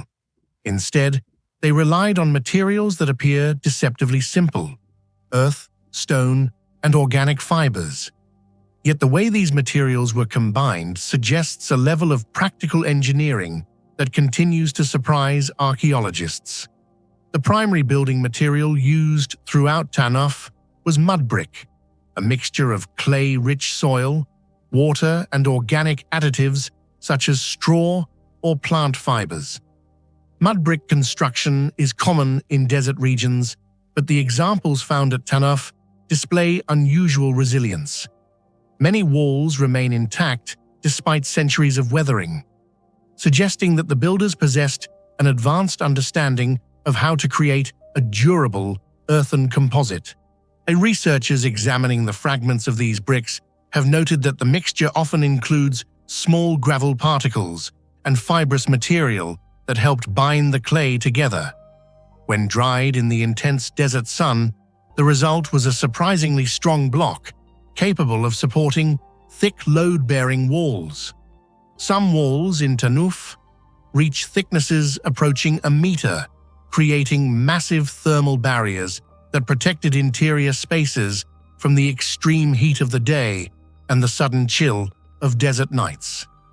Equally remarkable is the way these mud brick walls were reinforced with carefully placed stone foundations. Builders first laid courses of local limestone at the base of the walls, creating a stable platform that prevented erosion from occasional flash floods. Above this stone base, layers of mud brick were stacked with careful alignment, forming walls that appear almost perfectly straight even today. In many places, the stones were fitted so tightly that only minimal mortar was required, suggesting that the builders had developed practical methods for shaping and positioning rock with impressive precision. This hybrid technique, stone at the base and mud brick above, allowed structures to combine flexibility with strength. The stone resisted water damage, while the earthen walls provided insulation and structural mass. What makes this engineering even more mysterious is the apparent consistency of the construction. Across multiple houses within the ruins, the same proportional relationships appear repeatedly, Thick walls, carefully layered bricks, and stone foundations aligned along the contours of the terrain. And such uniformity implies that the builders followed established architectural traditions or perhaps even standardized building practices passed down through generations. Yet written records describing these techniques are almost non-existent, leaving researchers to reconstruct the process only through physical remains. The durability of these buildings also raises another puzzling question. Mud brick structures in many parts of the world deteriorate rapidly when abandoned, especially when roofs collapse and rainwater begins to erode the exposed walls. At Tanuf, however, portions of the village have survived far longer than expected. Some scholars believe this may be due to a particularly effective mixture of clay and organic materials used in the bricks, while others suggest that the region's specific climate, dry for most of the year, helped preserve the structures. Even so, the level of preservation still seems unusually high for earthen architecture of this age. Beyond the construction of individual houses, the overall layout of Tanuf reveals a settlement carefully adapted to its environment. The buildings are tightly clustered, forming narrow alleyways that channel airflow through the village. This design creates natural ventilation corridors that help cool the settlement during the intense summer heat. The thick mud brick walls absorb heat during the day and release it slowly at night, stabilizing interior temperatures. In effect, the entire village functions as a passive climate control system, an example of architectural adaptation that modern sustainable design increasingly seeks to replicate. Another technological achievement associated with Tanuf is its connection to traditional water management systems. Like many settlements in Oman, the village relied on the ancient Falaj irrigation network, a system of channels designed to transport water from underground sources to agricultural fields and residential areas. Constructing these channels required precise calculations of slope and direction so that water could flow naturally using gravity alone. Even slight errors in gradient could stop the flow entirely. Yet many Falaj systems in Oman functioned successfully for centuries.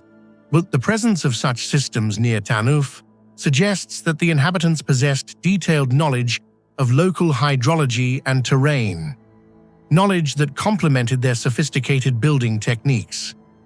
The strategic location of Tanuf also hints that the settlement may once have played a defensive role. Positioned within a narrow valley and surrounded by steep rock formations, the village could be monitored easily from higher ground. Some remains indicate the presence of lookout structures or elevated platforms that may have served as watchpoints.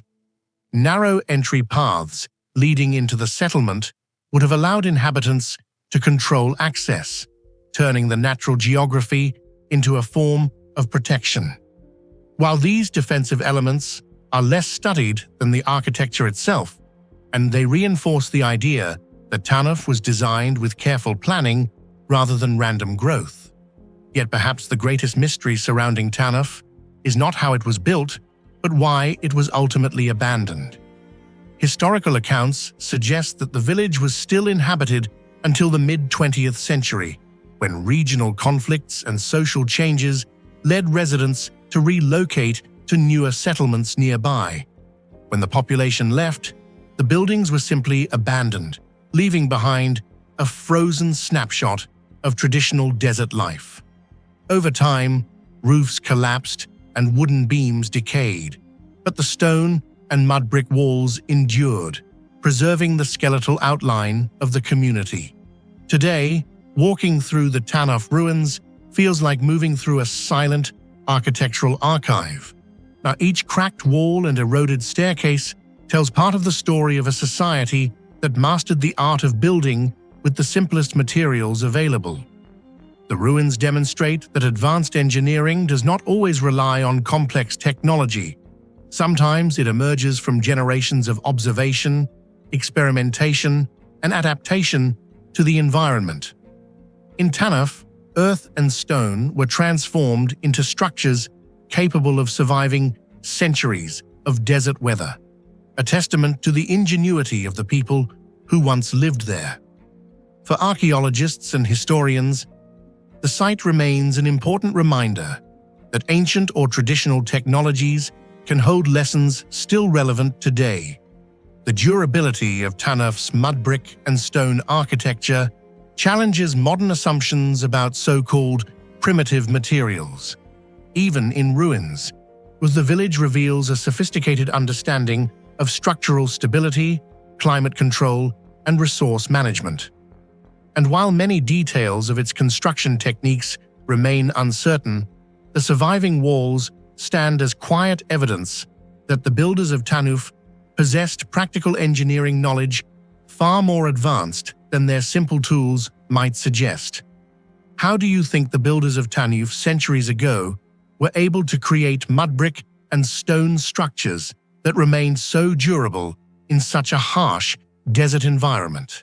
Share your thoughts or theories in the comments below.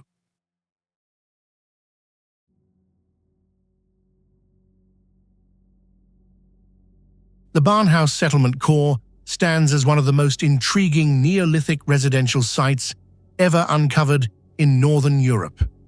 Located on the mainland of Orkney in northern Scotland and dating to roughly 3,300 to 2,600 BCE, this small cluster of stone houses sits within one of the most archaeologically rich landscapes on Earth. Just a short distance away rise the monumental structures of the Ness of Brodgar ceremonial complex and the great stone circle known as the Ring of Brodgar. Because of this proximity, archaeologists increasingly view Barnhouse not as an isolated farming village, but as an integral part of a larger ritual landscape. Yet what makes the Barnhouse settlement core especially fascinating is not only its strategic location, but the remarkable level of technical sophistication evident in its architecture. The remains of the settlement reveal a community whose understanding of construction, planning, and stoneworking appears surprisingly advanced for a society living more than 5,000 years ago. Even today, many aspects of these techniques remain only partially understood. At first glance, Barnhouse may seem modest compared with monumental stone circles or massive ceremonial buildings. The site consists of a small group of houses arranged across a low rise overlooking the surrounding landscape. However, archaeological excavations have shown that the placement of these houses was anything but random, and the settlement appears to have been carefully organized, with structures arranged in a deliberate pattern that suggests a planned community rather than an organically growing village. Several houses are similar in size and layout, implying that a standardized architectural concept may have existed. Such planning raises intriguing questions about the social structure of the community. It suggests coordination, shared knowledge of building practices, and possibly even leadership or authority guiding the construction of the settlement. Yet the most striking and mysterious aspect of the Barnhouse settlement core lies in the extraordinary precision of its stone construction. The houses were built primarily from locally quarried sandstone slabs, a material abundant in the Orkney landscape. While sandstone may seem relatively easy to work compared with harder rock types, shaping and fitting large slabs without modern tools still requires considerable skill. The walls of the Barnhouse houses consist of carefully stacked stones fitted together so tightly that very little mortar would have been needed. In some cases, the joints between stones are so narrow that they appear almost seamless, creating stable walls capable of surviving for millennia. This precision becomes even more impressive when we consider the technological limitations of the time. The builders of Barnhouse lived during the Neolithic period, long before the widespread use of metal tools in Britain. Their primary implements would likely have been made of stone, bone, or antler. Despite these limitations, they managed to split, shape, and align sandstone blocks with remarkable consistency. Archaeologists studying the site have noted that the stones were not simply gathered and stacked.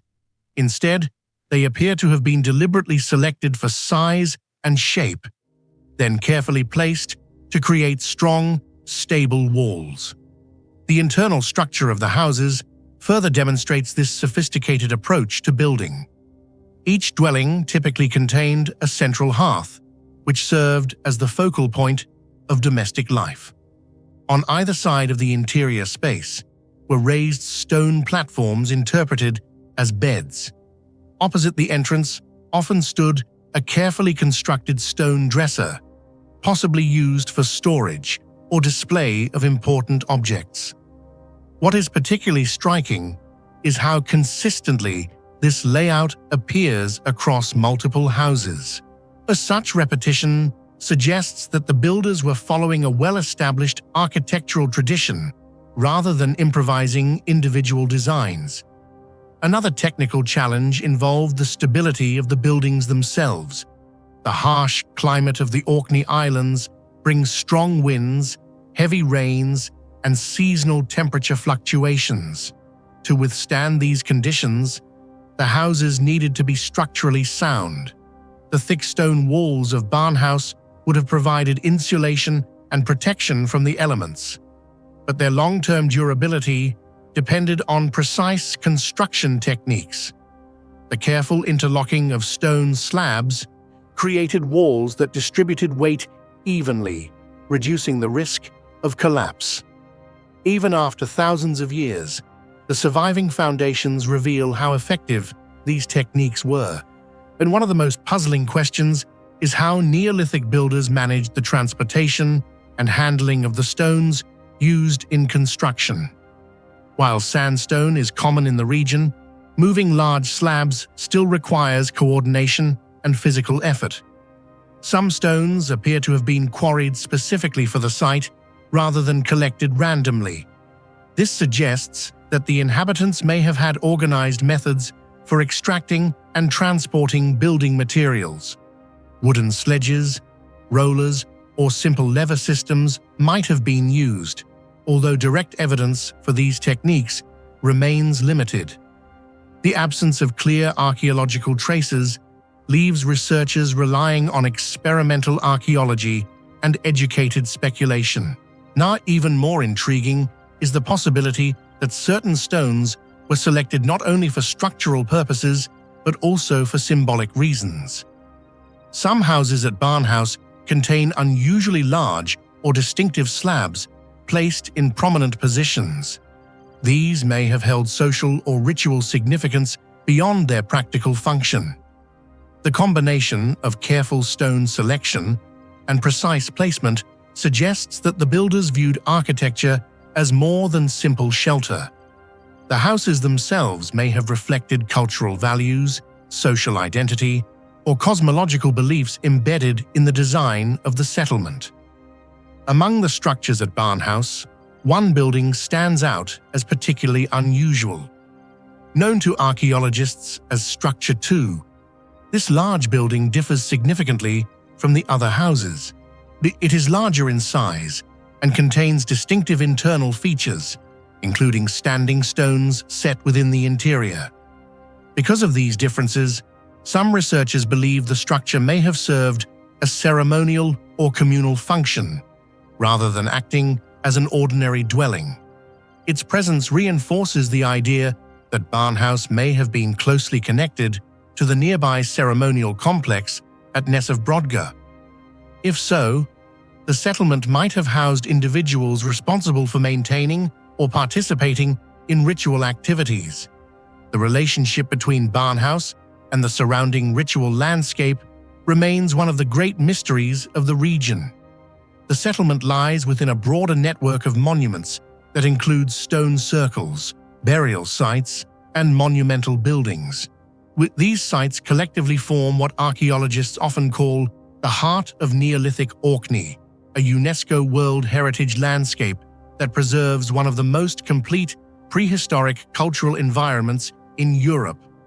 Within this context, Barnhouse may have served as a residential hub connected to ceremonial life taking place nearby. Another unresolved question concerns the sudden abandonment of the settlement. Around 2600 BCE, the inhabitants appear to have left the site.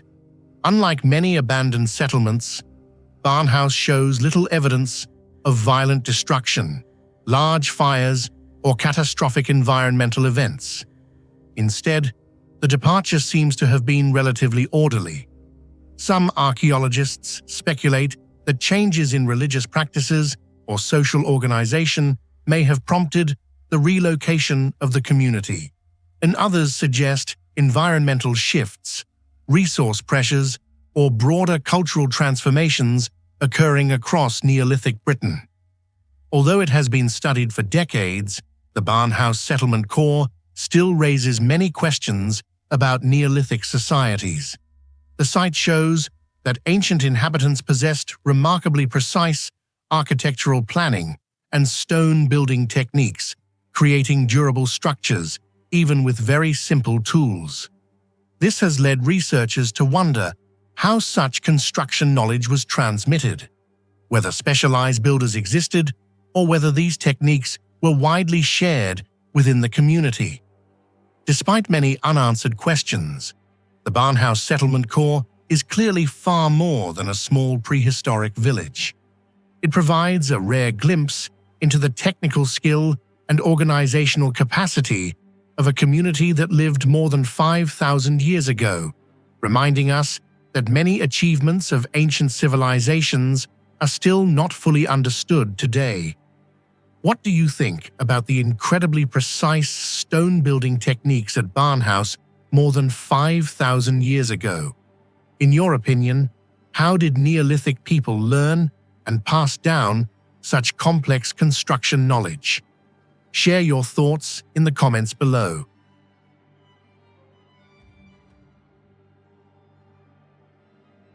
The ruins of Aghmat, located in the foothills of the High Atlas Mountains in present-day Morocco, represent one of the most intriguing lost urban centers of the medieval Islamic world. Long before the rise of Marrakech, Aghmat stood as a thriving political, commercial, and cultural hub in the Maghreb. Historical chronicles from the 10th and 11th centuries describe it as a prosperous city positioned along vital trans-Saharan trade routes, a place where merchants, scholars, craftsmen, and travelers from distant regions converged. Yet today, much of Aghmat lies buried beneath quiet fields and scattered stone remains, leaving archaeologists with fragments of a once vibrant city whose full story is still unfolding.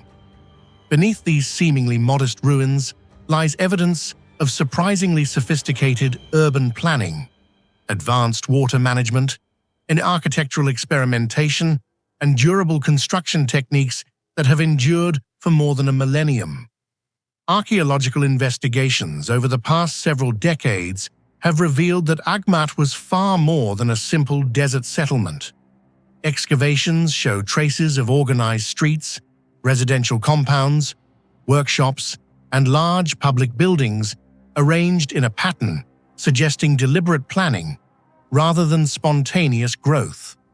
The city appears to have been divided into functional zones, including marketplaces, domestic quarters, and specialized production areas. Such organization hints at a governing authority capable of coordinating large-scale urban development. For a city emerging in the early medieval Maghreb, this level of spatial planning is remarkable, and it suggests that the inhabitants possessed both administrative sophistication and architectural knowledge that allowed them to shape the urban environment intentionally. Even today, the partially uncovered foundations hint at an extensive cityscape still hidden beneath layers of soil, raising the possibility that only a fraction of Aghmat's original extent has been explored. Among the most striking discoveries within the ruins is a large public bath complex, or hammam, whose design reveals an unexpected blend of engineering traditions. The structure contains multiple chambers, arranged in the classic sequence of cold, warm, and hot rooms, connected by narrow corridors and serviced by a sophisticated heating system beneath the floors. This arrangement strongly resembles the hypocaust heating technology once used in Roman bathhouses. The system allowed hot air from a furnace to circulate through hollow spaces beneath the floor, warming the rooms above. Finding such a system in a medieval Moroccan city raises fascinating questions about the transmission of technological knowledge. Did the engineers of Aghmat inherit this technology from earlier Roman traditions in North Africa, or was it reintroduced through cultural exchanges across the Mediterranean? The baths demonstrate not only technical skill, but also the social importance of communal bathing in Islamic urban life. They reveal a city that valued hygiene, comfort, and architectural innovation. However, perhaps the most astonishing aspect of Aghmat lies not in its layout or its baths, but in the remarkable durability of its construction materials. Many of the surviving structures were built using combinations of local stone and mud brick, materials commonly associated with fragile architecture.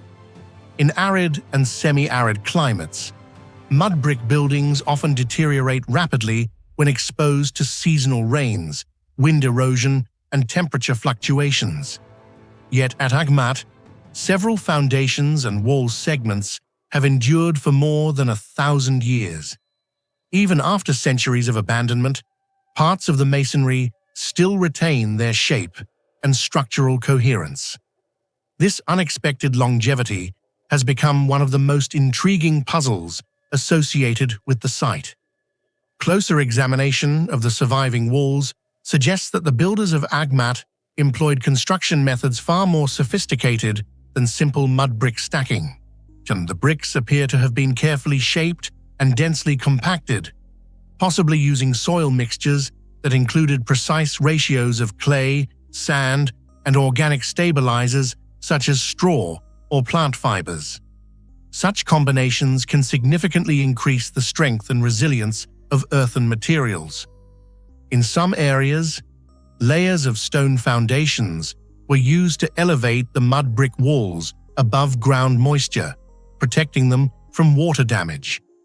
Archaeologists have also noted evidence that certain surfaces may once have been coated with protective plaster or lime washes, which could have acted as barriers against rain and erosion. These techniques suggest a deep understanding of local environmental conditions and a deliberate attempt to design structures capable of surviving harsh climatic cycles. The durability of these materials becomes even more remarkable when considering the long history of abandonment and exposure. Over centuries, the city experienced natural decay, agricultural disturbance, and occasional reuse of building materials by later inhabitants of the region. Despite these disruptions, many of the original foundations remain visible, demonstrating how effectively the builders adapted traditional earthen construction methods. Some researchers believe that the precise composition of the mud used in Aghmat's bricks may hold clues to its durability. The soil of the region contains mineral components that, when mixed and compacted correctly, can create extremely resilient earthen blocks. However, the exact formula used by the medieval builders has not been fully reconstructed.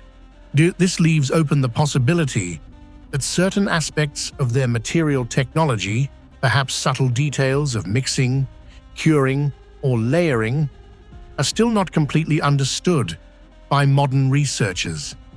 Equally intriguing is how these durable structures were integrated into a bustling urban economy connected to vast trade networks. During its peak, Aghmat served as a gateway between the Sahara and the Mediterranean world. Caravans traveling north from West Africa carried gold, ivory, and other precious commodities across the desert. In Aghmat's markets, these goods could be exchanged for textiles, ceramics, glassware, and metal products arriving from distant regions such as Al-Andalus or the Eastern Mediterranean. Archaeological excavations have uncovered imported pottery fragments, decorative glass pieces, and finely crafted metal objects that attest to the city's cosmopolitan character. The presence of such artifacts indicates that Aghmat was not an isolated settlement, but a dynamic hub within a much larger commercial system spanning continents. Yet, despite its prosperity, the city eventually declined. Historical sources suggest that the founding of Marrakech in the 11th century shifted political power and economic activity away from Aghmat. As the new city rose to prominence under the Almoravid dynasty, trade routes and administrative functions gradually relocated. Over time, Aghmat's once crowded streets fell silent. Buildings were abandoned, roofs collapsed, and the landscape slowly reclaimed the urban space. Soil accumulated over the ruins, preserving them beneath layers of sediment. And this process of burial may ironically have helped protect many of the structures, shielding them from complete destruction and allowing modern archaeologists to rediscover fragments of the city centuries later. Today, the Aghmat urban ruins remain a striking reminder of the remarkable development achieved by medieval cities. Beneath the quiet surface of the archaeological site lie traces of organized urban planning, sophisticated public architecture, and construction techniques carefully adapted to the local environment. Among these features, the extraordinary durability of the stone and mud brick structures stands out as one of the site's greatest mysteries. Their survival across many centuries suggests that the builders of Aghmat possessed a deep understanding of materials and construction methods. The excavations are still ongoing, and large portions of the ancient city may remain buried underground. Each new discovery helps researchers better understand how this urban center once functioned. Although Aghmat declined long ago, the site still preserves the traces of a once thriving city whose enduring structures have silently survived for centuries, reflecting the technical knowledge and cultural exchanges of a civilization that once flourished at the crossroads of Africa and the Mediterranean world. Why do you think the stone and mud brick structures of Aghmat were able to survive for more than 1,000 years in such a harsh climate? Share your thoughts or theories in the comments below. The Kasar Alhamra core stands among the most intriguing archaeological remains in the ancient desert settlement of Tayma Oasis, a remote oasis that once served as a critical crossroads of trade routes across the northern Arabian Peninsula. Surrounded today by the vast silence of the desert in Saudi Arabia, the red stone ruins appear modest at first glance, yet beneath their weathered surfaces lies a story that continues to puzzle archaeologists. The central architectural core of Kasar Alhamra, built from striking red sandstone blocks, reveals a level of planning and technical skill that seems surprisingly advanced for a desert settlement that flourished more than 2 millennia ago. Even now, as excavations continue, scholars are still attempting to understand how this structure was built, what precise role it played in the city of Tayma, and why its builders invested so much effort into a construction technique that displays such precision. Tayma itself was not an isolated desert outpost. In antiquity, it functioned as one of the most important oasis cities along long-distance caravan networks that linked southern Arabia, the Levant, and the lands of Mesopotamia. Caravans carrying incense, metals, textiles, and luxury goods passed through the oasis for centuries, transforming it into a strategic hub where cultures, languages, and technologies intersected. Archaeological evidence shows that Tamar had defensive walls, residential quarters, storage facilities, and administrative spaces, indicating a complex urban environment adapted to life in the desert. Within this wider settlement was the structure known as Kasar Alhamra, literally meaning the Red Palace, appears to have been a focal point of authority or organization. Yet its true function remains debated. Some researchers believe it served as a fortified administrative residence for local rulers or officials overseeing caravan trade, while others suggest it may have been part of a ceremonial or elite residential complex. What makes the site particularly remarkable, however, is not only its possible role in ancient desert politics, but the engineering skill visible in its surviving masonry. The most striking mystery surrounding the Kasar Alhamra core lies in the remarkable precision with which its red sandstone blocks were cut and assembled. Unlike the rough stonework typically associated with smaller desert settlements, the blocks used in the core structure appear to have been shaped with deliberate care.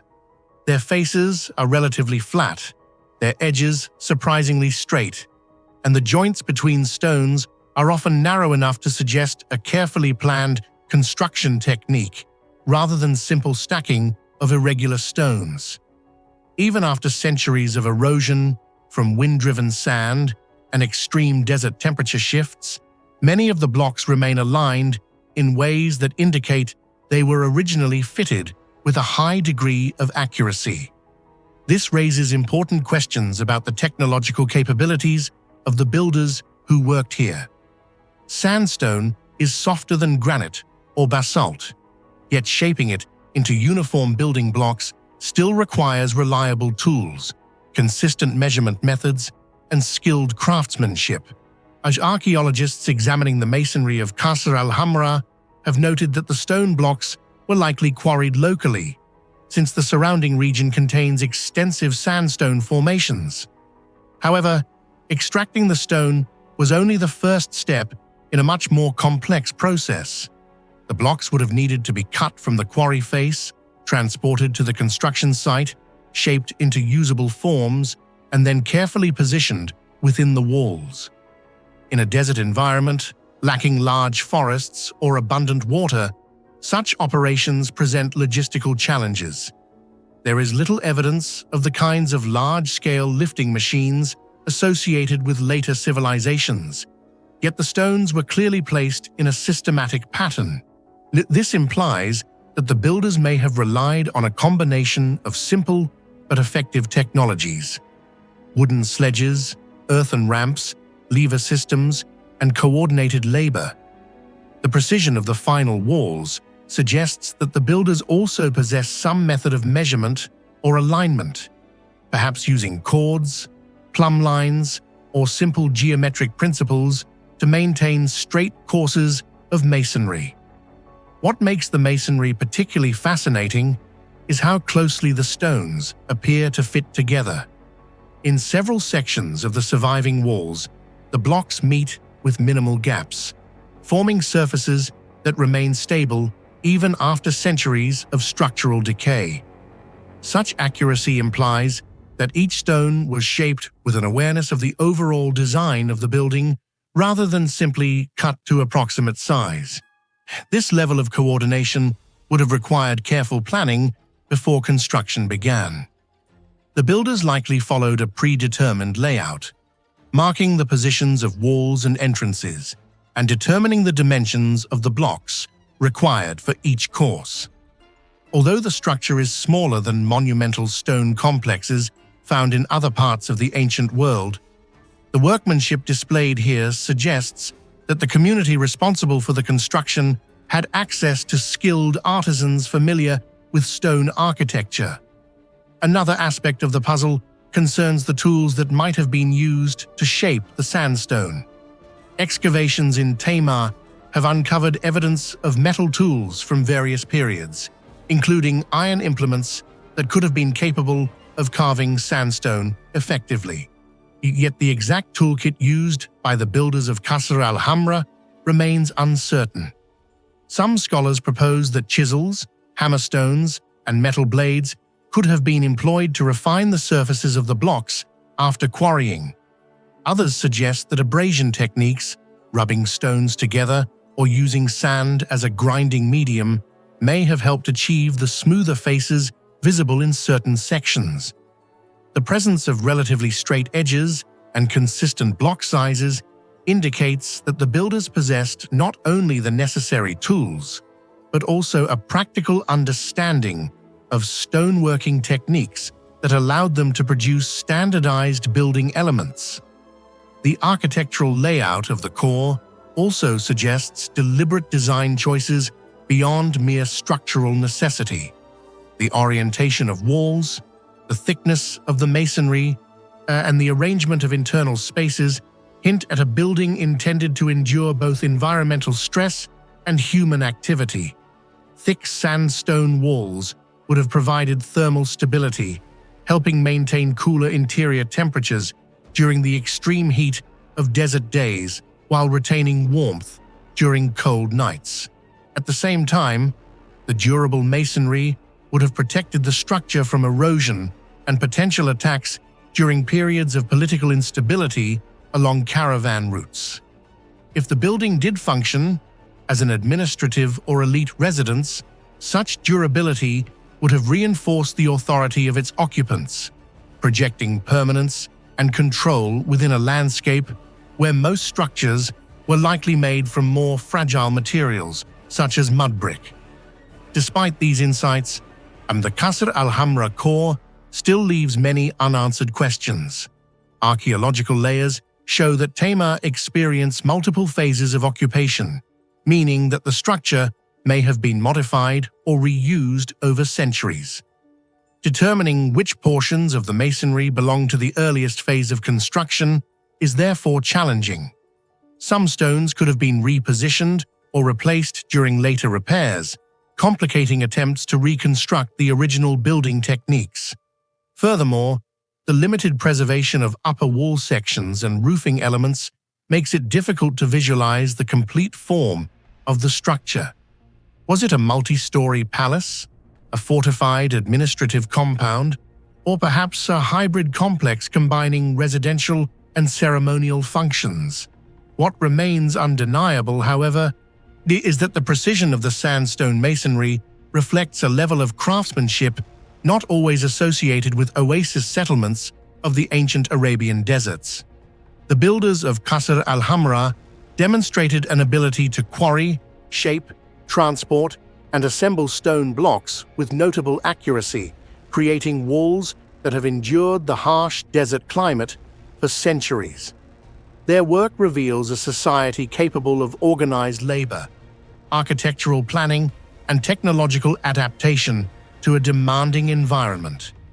In many ways, the structure stands as a silent testament to the ingenuity of the communities that once thrived in Tayma. Today, the ruins of Kasar Alhamra lie quiet beneath the desert sky, their red sandstone surfaces glowing softly under the shifting light of the Arabian sun. Yet every block, every carefully aligned joint, it continues to pose questions about the people who built this enigmatic structure. How did they master the techniques needed to shape and align the stones so precisely? What knowledge of geometry or measurement guided their construction? And why did they invest such effort into a building whose full purpose remains uncertain? Until future discoveries reveal more details, the Tayma Kasar Alhamra core remains one of the most intriguing architectural puzzles of the ancient Arabian world, a place where the craftsmanship of forgotten builders still speaks through the enduring precision of stone. What kind of technology or techniques do you think the builders of Kasar Alhamra used to cut and fit the sandstone blocks with such precision in the middle of the desert more than 2,000 years ago? Share your thoughts or theories in the comments below.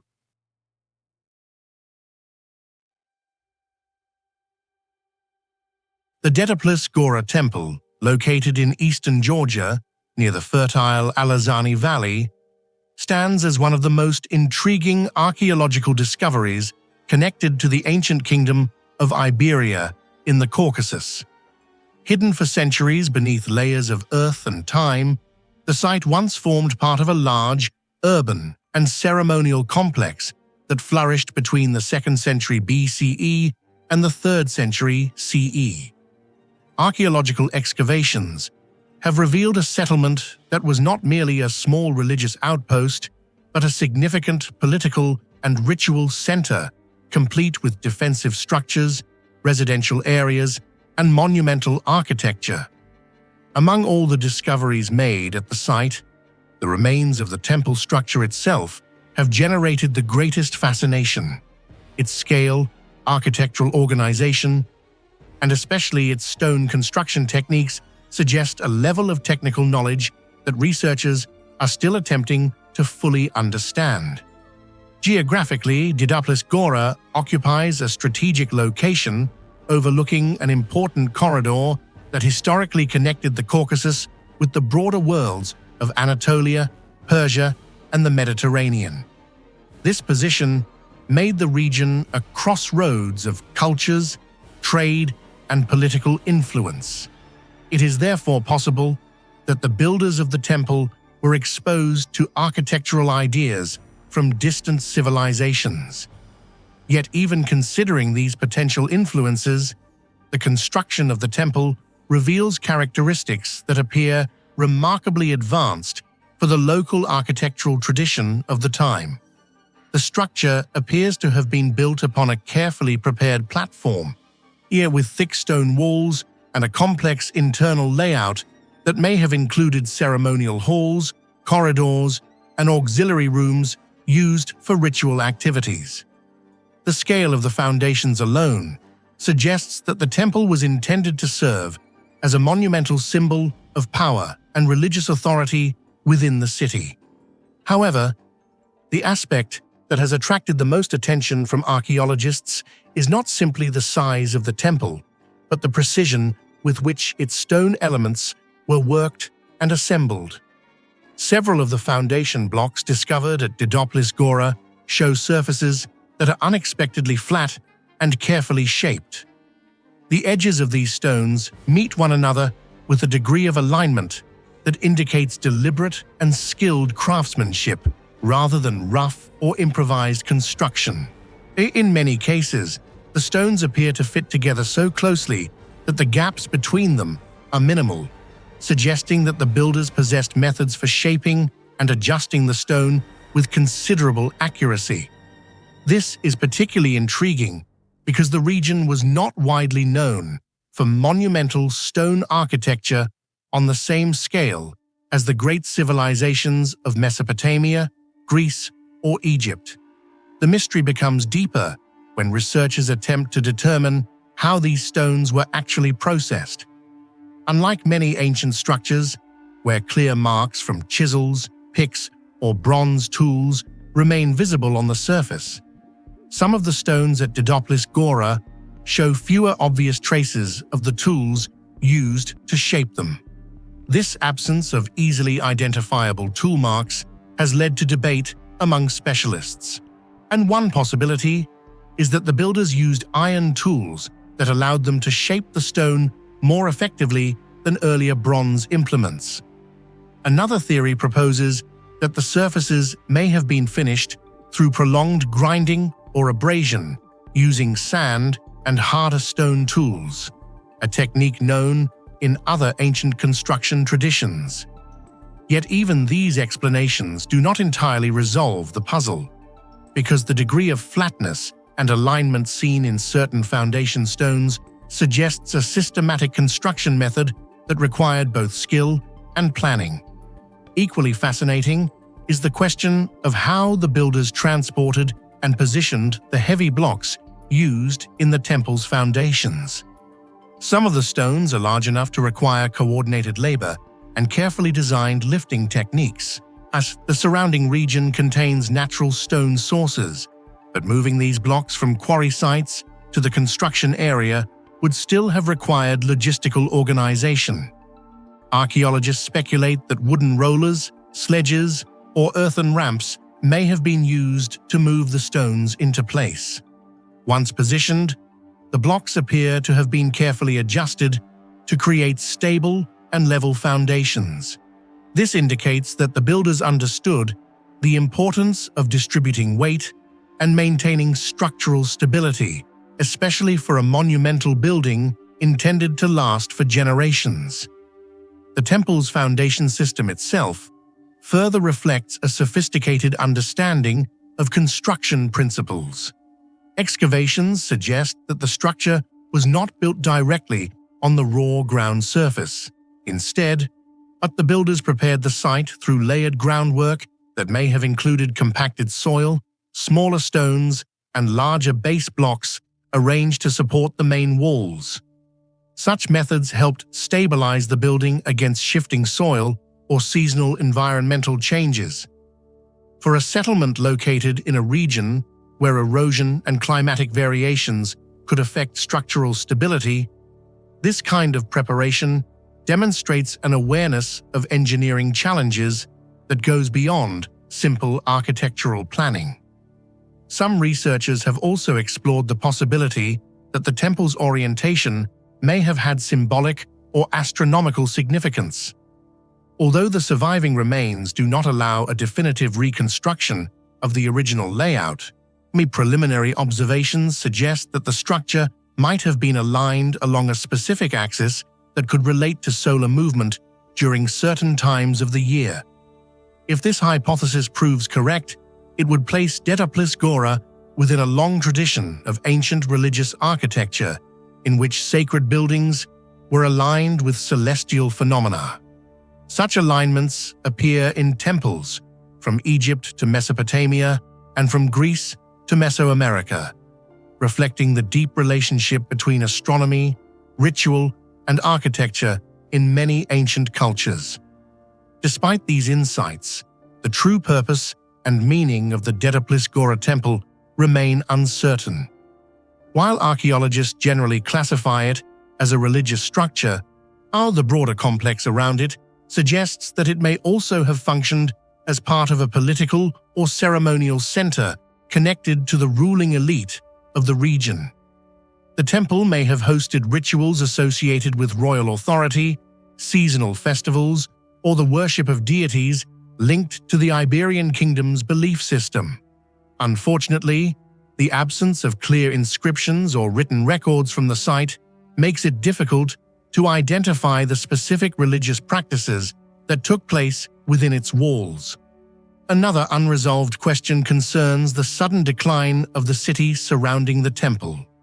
By the 3rd century CE, Dedoplis Gora appears to have been abandoned, leaving its monumental structures to fall into ruin.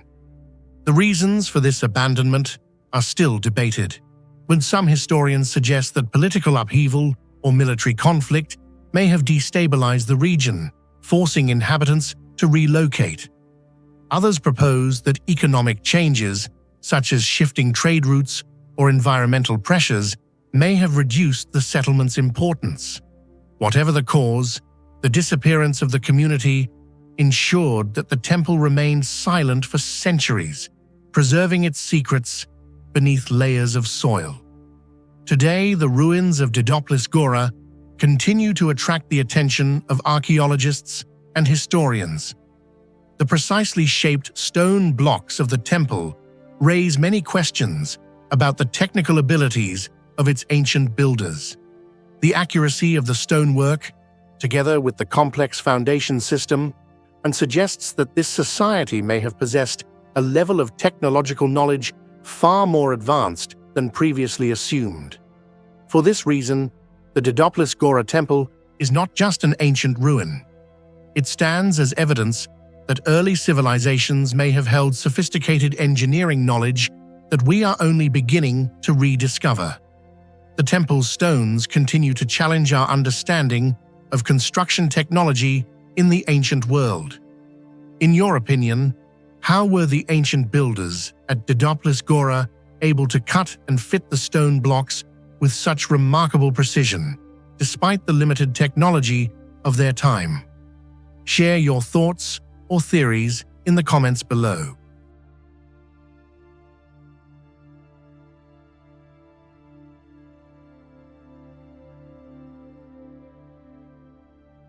The Ayanis temple platform stands as one of the most remarkable architectural achievements of the ancient Urartian civilization, rising above the eastern shores of Lake Van in what is now eastern Turkey.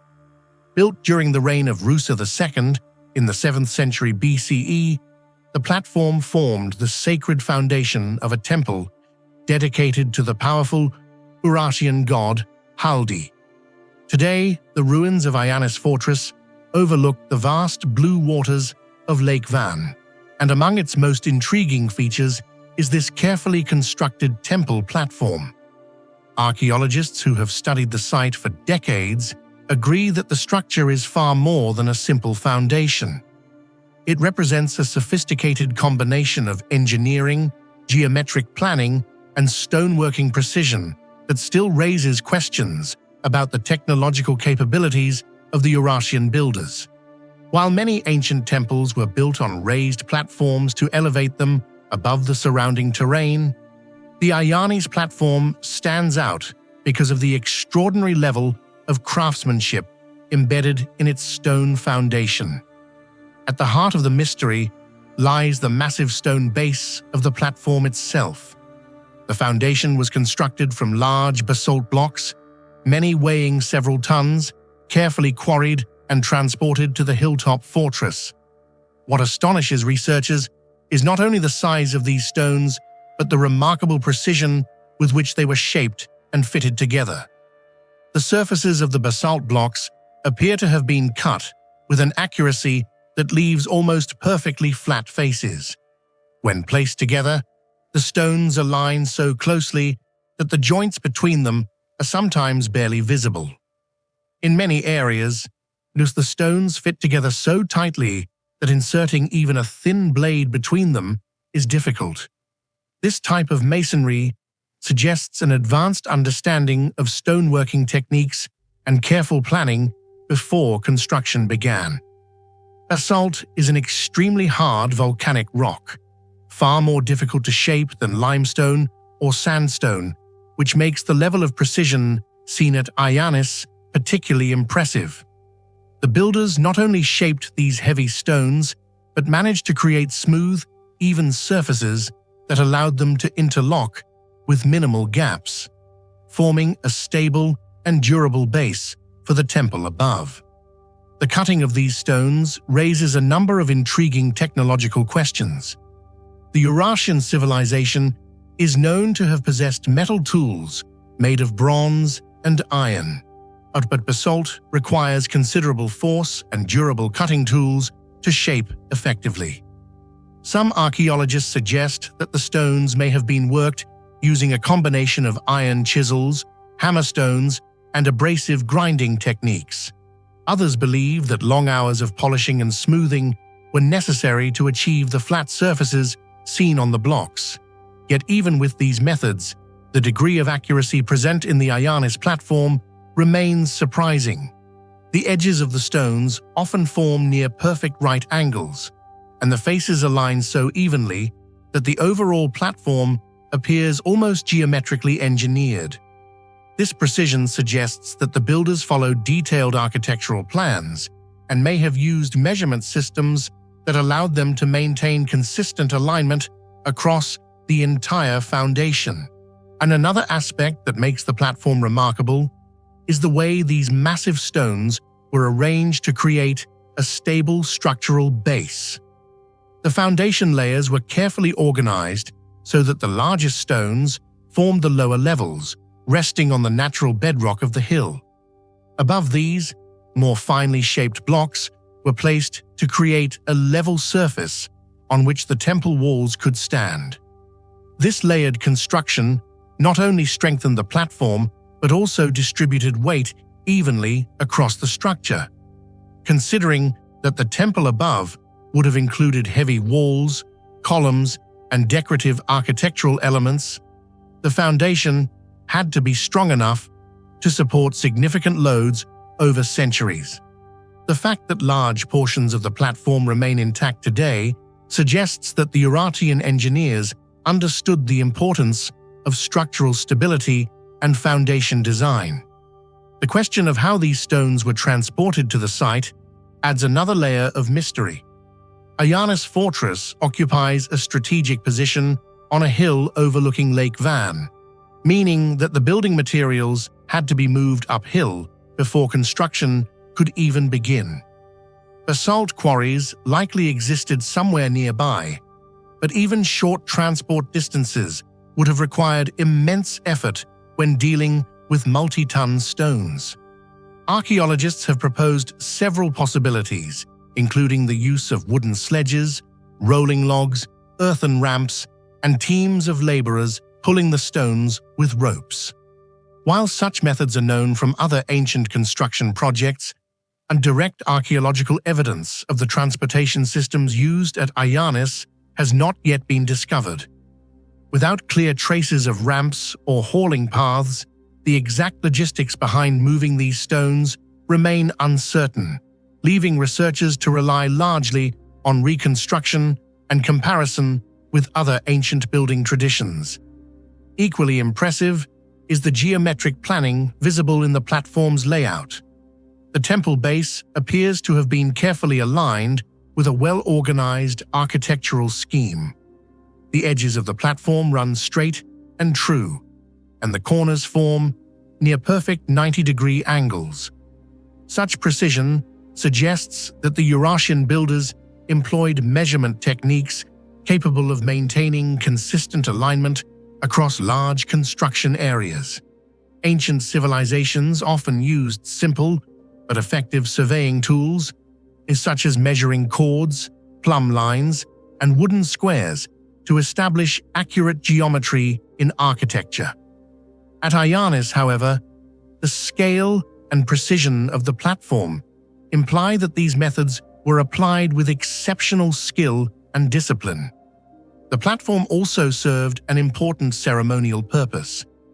Built as the base of a temple dedicated to Haldi, the chief god of the Urartian pantheon, the structure was designed to elevate the sacred building above the surrounding fortress complex.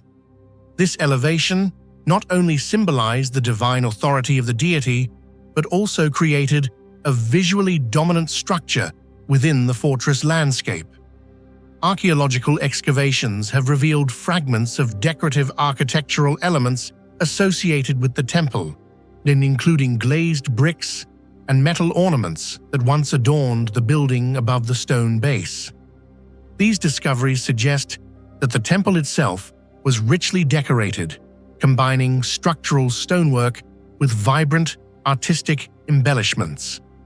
The stone platform therefore functioned both as an engineering foundation and as a symbolic pedestal for one of the most important religious structures in the region. Despite decades of archaeological research, several aspects of the Ayanis temple platform remain difficult to explain fully. The extraordinary precision of the basalt masonry continues to puzzle researchers who study ancient construction techniques. While the Urartians were undoubtedly skilled builders, the level of stone finishing visible at the platform raises questions about the tools and methods they used. The basalt's hardness means that shaping it into smooth, flat blocks requires both time and durable tools, yet the consistency of the stone surfaces across the platform suggests a systematic process rather than random or uneven carving. Some scholars speculate that specialized teams of craftsmen may have been responsible for preparing the stones before they were transported to the site, ensuring that each block met strict dimensional standards before construction began. The broader significance of the Ayanis platform lies in what it reveals about the capabilities of ancient engineers. Too often, ancient construction is imagined as rough or primitive compared with modern engineering. The precision stonework at Ayanis challenges that assumption, and demonstrating that ancient builders were capable of achieving remarkable levels of accuracy using relatively simple tools. Their achievements depended on careful planning, skilled craftsmanship, and a deep understanding of materials and structural stability. Even though the scientific principles behind some of these techniques are now well understood, the exact processes used by the Eurasians are not always preserved in the archaeological record. Today, the silent basalt blocks of the Ayanis temple platform continue to overlook Lake Van, much as they did more than 2.5 millennia ago. Weathered by time, yet still precisely aligned, the stones serve as a reminder of the engineering skill of a civilization that flourished long before modern construction technologies existed. While archaeologists have uncovered many details about Eurasian culture and architecture, the platform still invites new questions. How exactly were the stones cut so precisely? What tools allowed craftsmen to shape such hard rock with such consistency? And how was such a carefully engineered structure planned and executed on a remote hilltop fortress? Until these questions are answered, the Ayanis temple platform will remain not only an archaeological treasure, but also a fascinating technological mystery from the ancient world. In your opinion, how were the ancient builders of the Urartu civilization able to cut and fit massive basalt blocks with such near-perfect precision at Ayanis Fortress more than 2,700 years ago? Share your thoughts or theories in the comments below. The Nush-i Jan Tower Temple stands as one of the most intriguing archaeological discoveries connected to the early Median civilization of ancient Iran. Located on a modest hill near the modern town of Malayar in western Iran, the site dates to roughly the 8th to 7th centuries BCE, a period that predates the rise of the great Achaemenid Persian Empire. At first glance, the ruins appear modest: weathered mud brick walls, narrow corridors, and partially collapsed chambers rising above the surrounding plains. Yet as archaeologists began to carefully study the site after its excavation in the 20th century, it became increasingly clear that Nush-i Jan was far more than a simple ancient settlement. Instead, it revealed an unexpectedly sophisticated religious and architectural complex centered around a remarkable tower temple, whose construction techniques continue to puzzle researchers today. The central structure of the site, often referred to as the Tower Temple, dominates the architectural layout. Rising several stories high in antiquity, the tower was constructed almost entirely from mud brick, a material made from clay, water, and organic fibers that was shaped into rectangular blocks and dried in the sun. In most ancient contexts, mud brick structures are relatively low and fragile, because the material is vulnerable to erosion and structural instability when stacked too high. Yet at Nush-i Jan, the builders created a tall, stable tower with interior chambers, stairways, and thick supporting walls. The interior of the structure was surprisingly complex, containing narrow staircases that twisted upward through the building and corridors that connected small rooms at different heights. The spatial planning suggests that the builders had a clear understanding of how to distribute weight and maintain structural balance within a vertical structure. For a society that historians once considered architecturally modest, the Tower Temple demonstrates a level of planning and engineering sophistication that forces scholars to reconsider long-held assumptions about the capabilities of the Median people.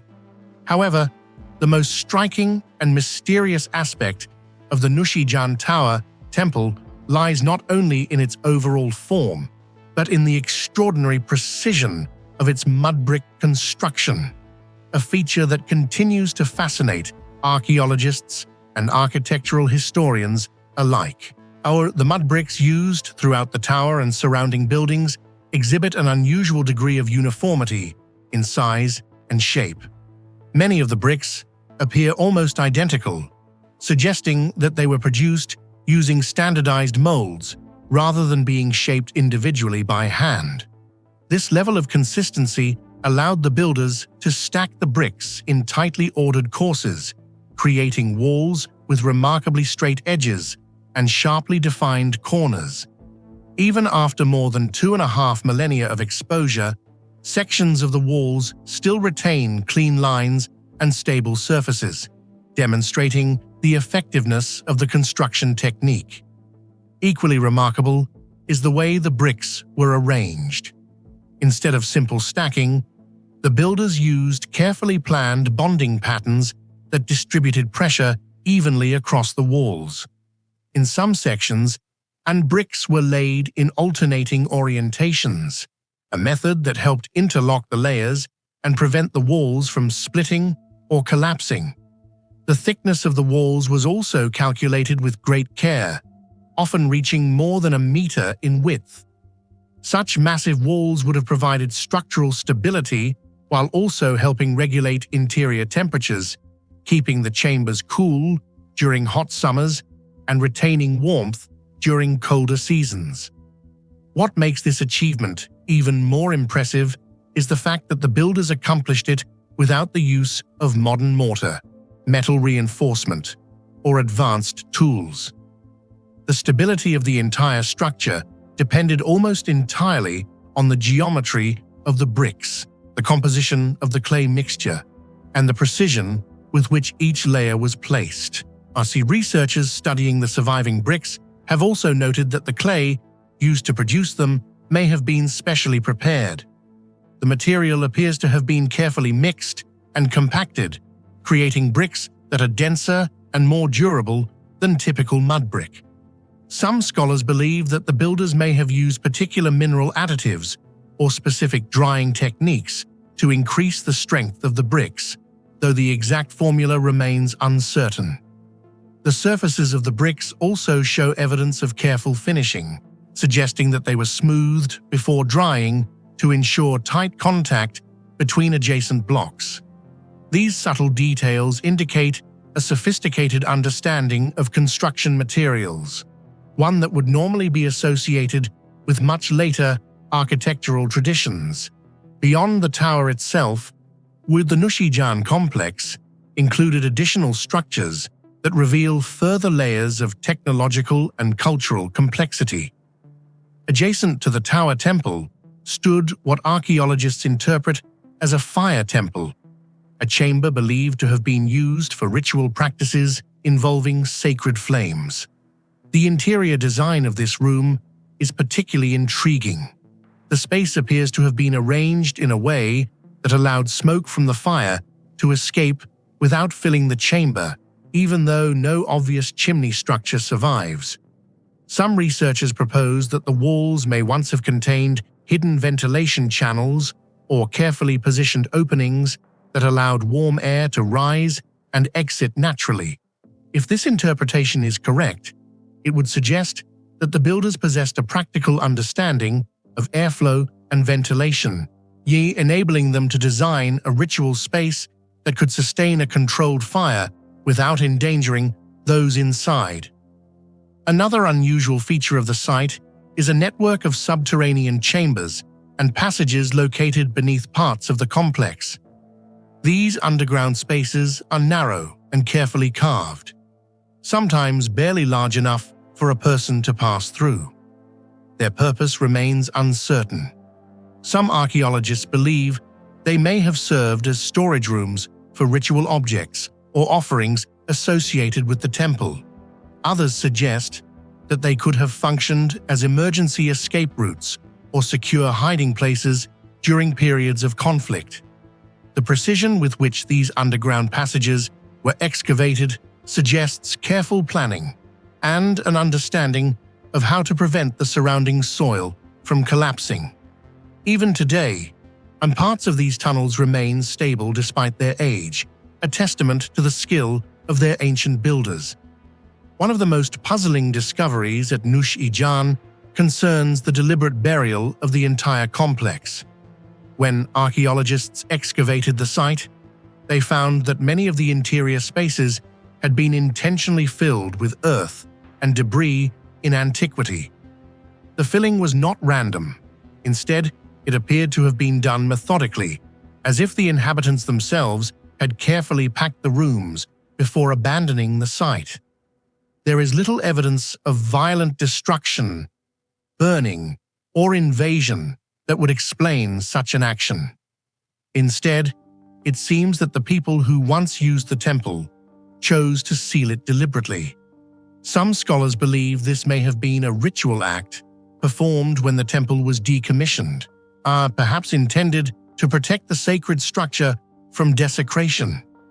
Others speculate that the burial may have been linked to political or religious changes occurring in the region during the late Median period.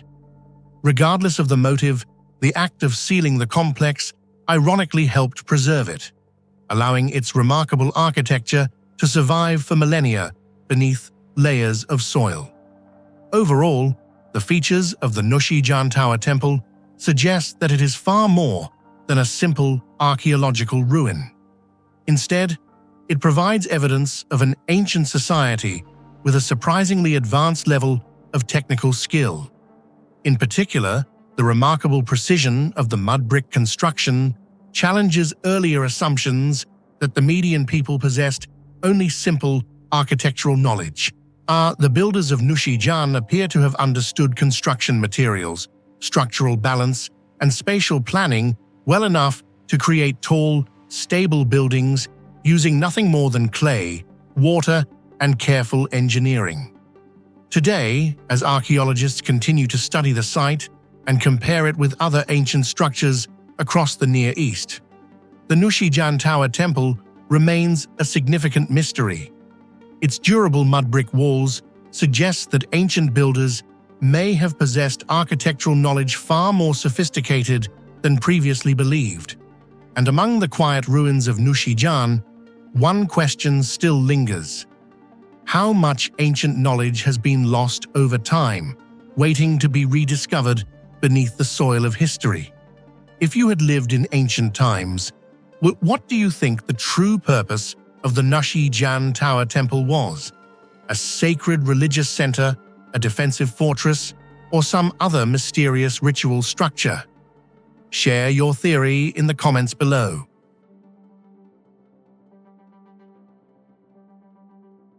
The Kalhat coastal city layers represent one of the most fascinating archaeological puzzles along the Arabian Sea coast. Located on the eastern shoreline of Oman, the ruins of Kalhat mark the remains of a once thriving medieval port city that flourished between roughly the 10th and 16th centuries. Historical travelers, merchants, and geographers described Kalhat as a wealthy maritime hub linking the trade networks of the Indian Ocean world. Ships arriving from Persia, India, East Africa, and even distant China passed through its harbor, carrying ceramics, spices, textiles, and precious goods. Yet what makes Kalhat particularly intriguing to archaeologists today is not only its role in global commerce, but the complex layers of urban construction buried beneath its ruins. Though excavations have revealed that the city developed through multiple phases of construction, destruction, and rebuilding, creating a stratified archaeological landscape that preserves centuries of coastal engineering, architectural experimentation, and adaptation to an extremely harsh marine environment. Archaeological surveys show that Kalhat was built in stages, with successive generations constructing new buildings over older structures. Each layer of the city preserves fragments of daily life: house foundations, streets, storage areas, pottery workshops, and religious structures. In some areas, archaeologists have discovered entire neighborhoods buried beneath later construction phases, suggesting that catastrophic events may have periodically damaged the city and forced rebuilding. Earthquakes are one possible explanation, though since the region is known to have experienced seismic activity in the past. Another possibility is that storms or coastal erosion repeatedly damaged parts of the settlement. Yet in several layers, destruction appears sudden but unexplained, leaving historians uncertain about what exactly happened during certain periods of the city's history. These stacked urban layers effectively form a chronological archive, allowing researchers to trace the transformation of Kalhat from a modest settlement into a powerful maritime trading center. Among all the mysteries of the site, however, one aspect stands out as particularly remarkable: the extraordinary durability of its coastal construction techniques. Building a city directly beside the sea presents enormous challenges.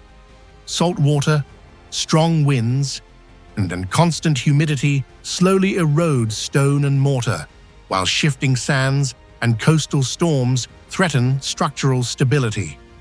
Despite these difficulties, many structures in Kalhat survived for centuries, demonstrating an impressive understanding of materials and environmental adaptation. Archaeologists studying the ruins have found that builders used a combination of coral stone, limestone blocks, and a specialized type of mortar that appears unusually resistant to salt damage. Coral stone, which was readily available along the coastline, is relatively lightweight but durable when carefully shaped and fitted. When combined with limestone and binding compounds, it created walls that could withstand both the pressure of the wind and the corrosive effects of sea spray.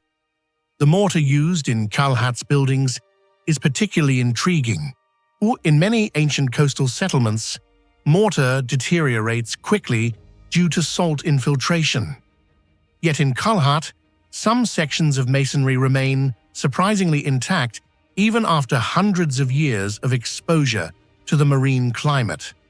Preliminary scientific analysis suggests that the builders may have developed a complex lime-based mixture, possibly enriched with crushed shell or other mineral additives, which helped stabilize the material and reduce the impact of salt crystallization. The exact formula, however, remains uncertain, and researchers continue to study samples from the site in hopes of reconstructing the ancient recipe. And this durability has raised questions about whether the builders inherited specialized knowledge from earlier maritime cultures of the Arabian Peninsula, or whether the technology evolved locally through generations of experimentation with coastal materials. Another factor contributing to the resilience of Kalhat's architecture was the careful placement of structures within the landscape. Rather than building randomly along the shoreline, the city's planners appear to have selected slightly elevated terrain that provided natural protection from tidal surges. Foundations were often laid using tightly fitted stones that distributed weight evenly and minimized erosion beneath the walls. In some excavated areas, archaeologists have observed subtle drainage features designed to channel rainwater away from buildings, preventing moisture accumulation that could weaken foundations. These architectural decisions suggest that the builders of Kalhat possessed a sophisticated practical understanding of coastal geology and environmental engineering, even if the theoretical principles behind their methods were never recorded in written texts. The success of these construction techniques allowed Kalhat to function as a stable maritime city for centuries. During its peak, the port was a crucial node within the Indian Ocean trading system. Artifacts recovered from archaeological layers reveal an astonishing diversity of imported goods: Chinese porcelain from the Yuan and Ming dynasties, Persian ceramics, glassware from the Middle East, and coins from distant regions all appear within the city's archaeological strata. These discoveries confirm historical descriptions of Kalhat as a cosmopolitan trading center where merchants from multiple cultures interacted. The city's prosperity likely funded the construction of its most famous monument, the Mausoleum of Bibi Mariam, a large domed structure built in the 14th century. Travelers such as Marco Polo described the wealth and importance of the port, indicating that Kalhat was widely recognized within the medieval trading world. Despite its prosperity, the city eventually declined and disappeared from the historical record. By the 16th century, Kalhat had largely been abandoned. Several theories attempt to explain this disappearance.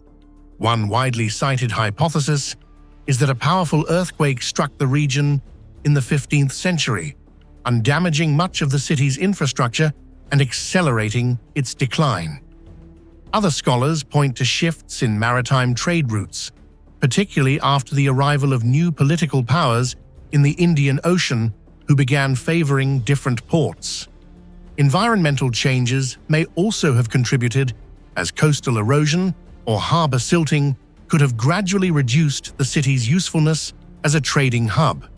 Yet the archaeological record does not provide a single clear explanation, leaving the final chapter of Kalhat's history partly unresolved. Today, the layered ruins of Kalhat stand as evidence of centuries of maritime life, construction techniques, and cultural exchange. Beneath the scattered stones and weathered walls lie traces of generations who built and rebuilt the city in a harsh coastal environment. The remarkable durability of these structures suggests that ancient builders possessed technical knowledge that allowed architecture to survive for centuries beside the sea. As excavations continue, each newly uncovered layer reveals more about how this port city once flourished and eventually disappeared. What do you think is the real secret behind Kalhat's incredibly durable coastal construction techniques? Was it simply knowledge accumulated through generations, or did ancient builders possess a material technology we still do not fully understand today? Share your thoughts in the comments below.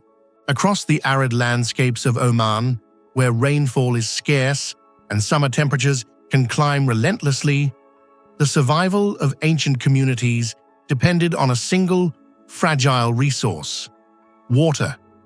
Yet long before modern pumps, pipelines, and hydraulic engineering existed, the inhabitants of this region constructed one of the most remarkable irrigation technologies in the ancient world. Among the many examples of this system are the Beit al-Falaj irrigation channels, a network of carefully engineered waterways that once sustained settlements, orchards, and agricultural fields in an otherwise unforgiving desert environment. At first glance, the channels may appear modest, simple stone or earth-lined conduits, guiding water across dry terrain. But closer archaeological and engineering studies reveal that they represent a level of precision and planning and environmental understanding that continues to surprise researchers today. The most astonishing aspect of the Beit al-Falaj system lies in the extreme accuracy with which water was guided through the desert landscape. Transporting water over long distances without pumps requires an almost perfect balance of slope. If the gradient is too steep, water rushes forward, eroding the channel walls and destroying the system. If the slope is too shallow, the flow slows or stops entirely, allowing sediment to accumulate and block the passage. The builders of Beit al-Falaj somehow achieved the delicate equilibrium needed to maintain a steady, controlled flow of water over distances that sometimes stretched for several kilometers. Even slight miscalculations could have rendered the entire network useless. Yet the ancient engineers succeeded in creating channels that carried water smoothly and consistently through varied terrain, across gravel plains, through rocky ground, and into cultivated oases. What makes this accomplishment particularly mysterious is the question of how such precise measurements were made. The builders worked in an era without modern surveying tools, laser levels, or advanced mathematical instruments. Nevertheless, the slope of many Falaj channels appears to have been calculated with astonishing consistency. Some segments vary by only a few centimeters over long stretches, demonstrating a mastery of terrain analysis that rivals later hydraulic civilizations. Archaeologists believe the engineers must have relied on an intricate combination of observation, practical experimentation, and traditional knowledge passed down through generations. They likely studied the natural contours of the land, followed underground water flows, and developed intuitive methods for measuring elevation changes using simple tools such as ropes, sighting poles, and water levels. Yet the exact techniques remain uncertain, leaving historians to wonder how ancient builders achieved such reliable results in a landscape where mistakes could easily doom an entire irrigation project. Another remarkable feature of the Beit al-Falaj irrigation channels is that much of the system runs beneath the surface of the earth.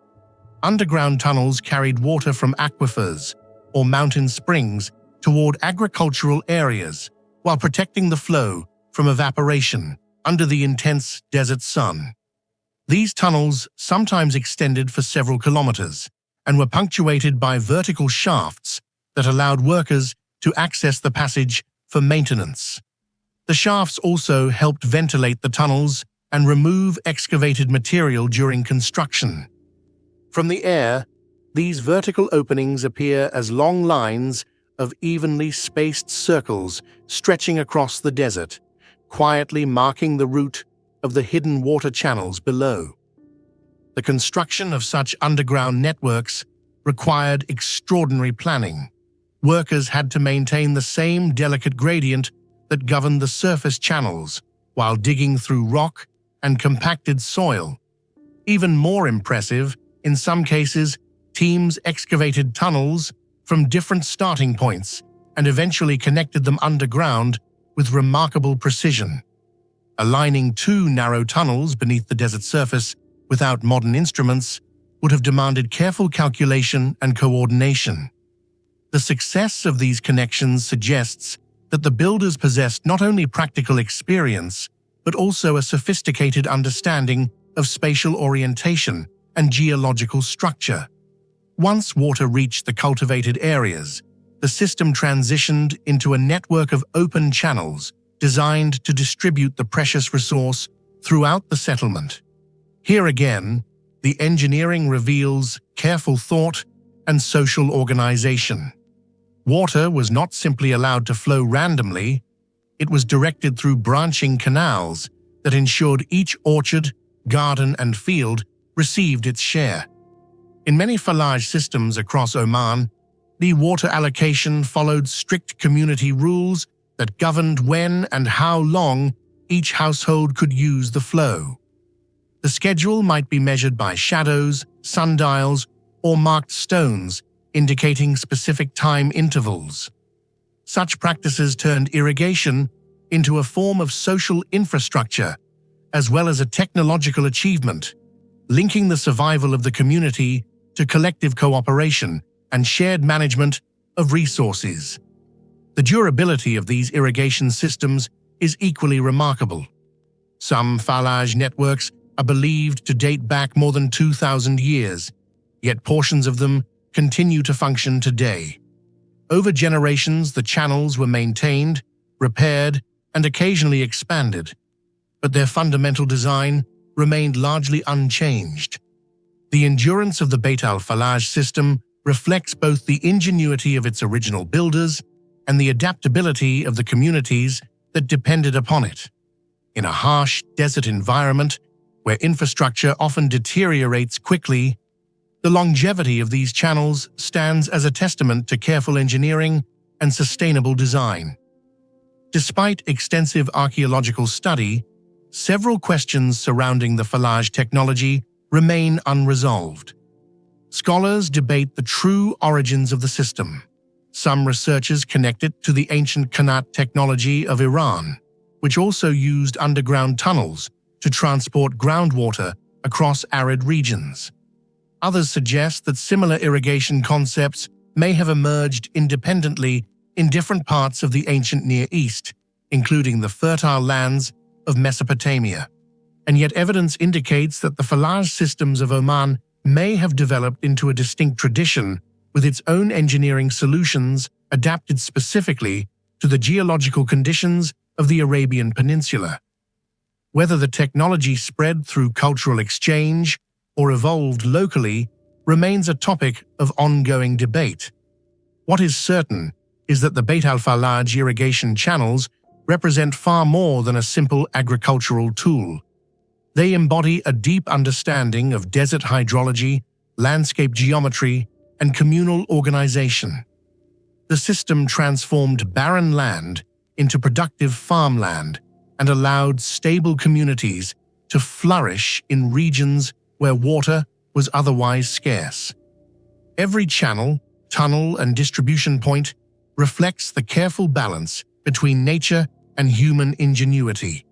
Today, like when researchers walk along the remains of these ancient waterways, they see more than simple stone channels carved into the ground.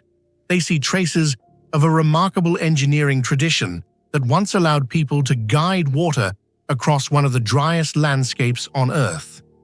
The precise gradients, the hidden tunnels beneath the desert, and the carefully organized system of water distribution all reveal a level of technical skill far beyond what we often imagine for ancient societies. The greatest mystery of the Beit al-Falaj irrigation channels may not lie in the channels themselves, but in the deep understanding their builders had of desert landscapes and underground water sources. Without modern technology, they created a hydraulic system capable of functioning for centuries, transforming barren land into places where communities could survive and thrive. Even today, these ancient channels remain both an inspiration and an enduring question for modern science. How do you think ancient engineers were able to design such precise irrigation channels in the desert without modern tools? Share your thoughts in the comments below.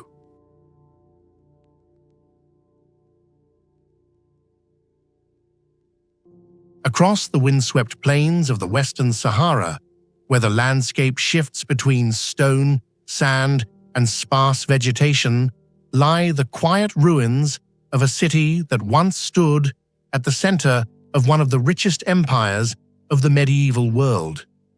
This place is known as Kumbi Saleh, widely believed to have been the capital of the powerful Ghana Empire, a West African state that flourished roughly between the 8th and 13th centuries. Today, the site appears modest. Low stone foundations scattered across the desert. But historical accounts and archaeological excavations suggest that Kumbi Saleh was once a thriving center of commerce, culture, and political authority. For centuries, it functioned as one of the most important hubs of trans-Saharan trade, where merchants from distant regions gathered to exchange gold, salt, textiles, and other valuable goods. Yet despite its prosperity and strategic location, the city eventually declined and disappeared, leaving behind a number of mysteries that continue to fascinate historians and archaeologists. During its height, Kumbi Saleh occupied a crucial position within the Trans-Saharan trade network, one of the most important commercial systems of the medieval era. Caravan routes stretching across the vast desert connected the gold-producing regions of West Africa with the markets of North Africa and the Mediterranean world. Gold mined in areas such as Bambouk and Bure traveled northward, while salt from the Sahara and luxury goods from the Islamic world moved southward. Kumbi Saleh stood at the intersection of these routes, acting as a powerful commercial gateway where merchants gathered and rulers collected taxes on goods passing through their territory. Written descriptions from the 11th century Arab geographer al-Bakri portray the city as a place of remarkable prosperity, filled with traders, officials, and craftsmen. According to his account, the king of Ghana possessed enormous reserves of gold, and the wealth generated by trade gave the empire immense influence across West Africa. One of the intriguing puzzles surrounding Kumbi Saleh concerns the management of this wealth. Historical records speak of vast quantities of gold flowing through the city, yet archaeological excavations have uncovered surprisingly limited evidence of large-scale gold processing or storage facilities, and some scholars believe that gold may have been carefully controlled by the royal court and stored within compounds that remain unexplored beneath the desert soil. Others suggest that the Ghanaian rulers maintained strict regulations on the gold trade, allowing merchants to exchange gold dust while reserving large nuggets exclusively for the king. If such a system existed, it would demonstrate a sophisticated economic structure designed to maintain royal control over one of the most valuable resources in the medieval world. Another unusual feature of Kumbi Saleh was its divided urban layout. Historical sources indicate that the capital was not a single continuous city, but rather two separate settlements, located several kilometers apart. One of these was the royal city, where the king and his court lived, among administrative buildings, palaces, and sacred spaces tied to traditional West African religious practices.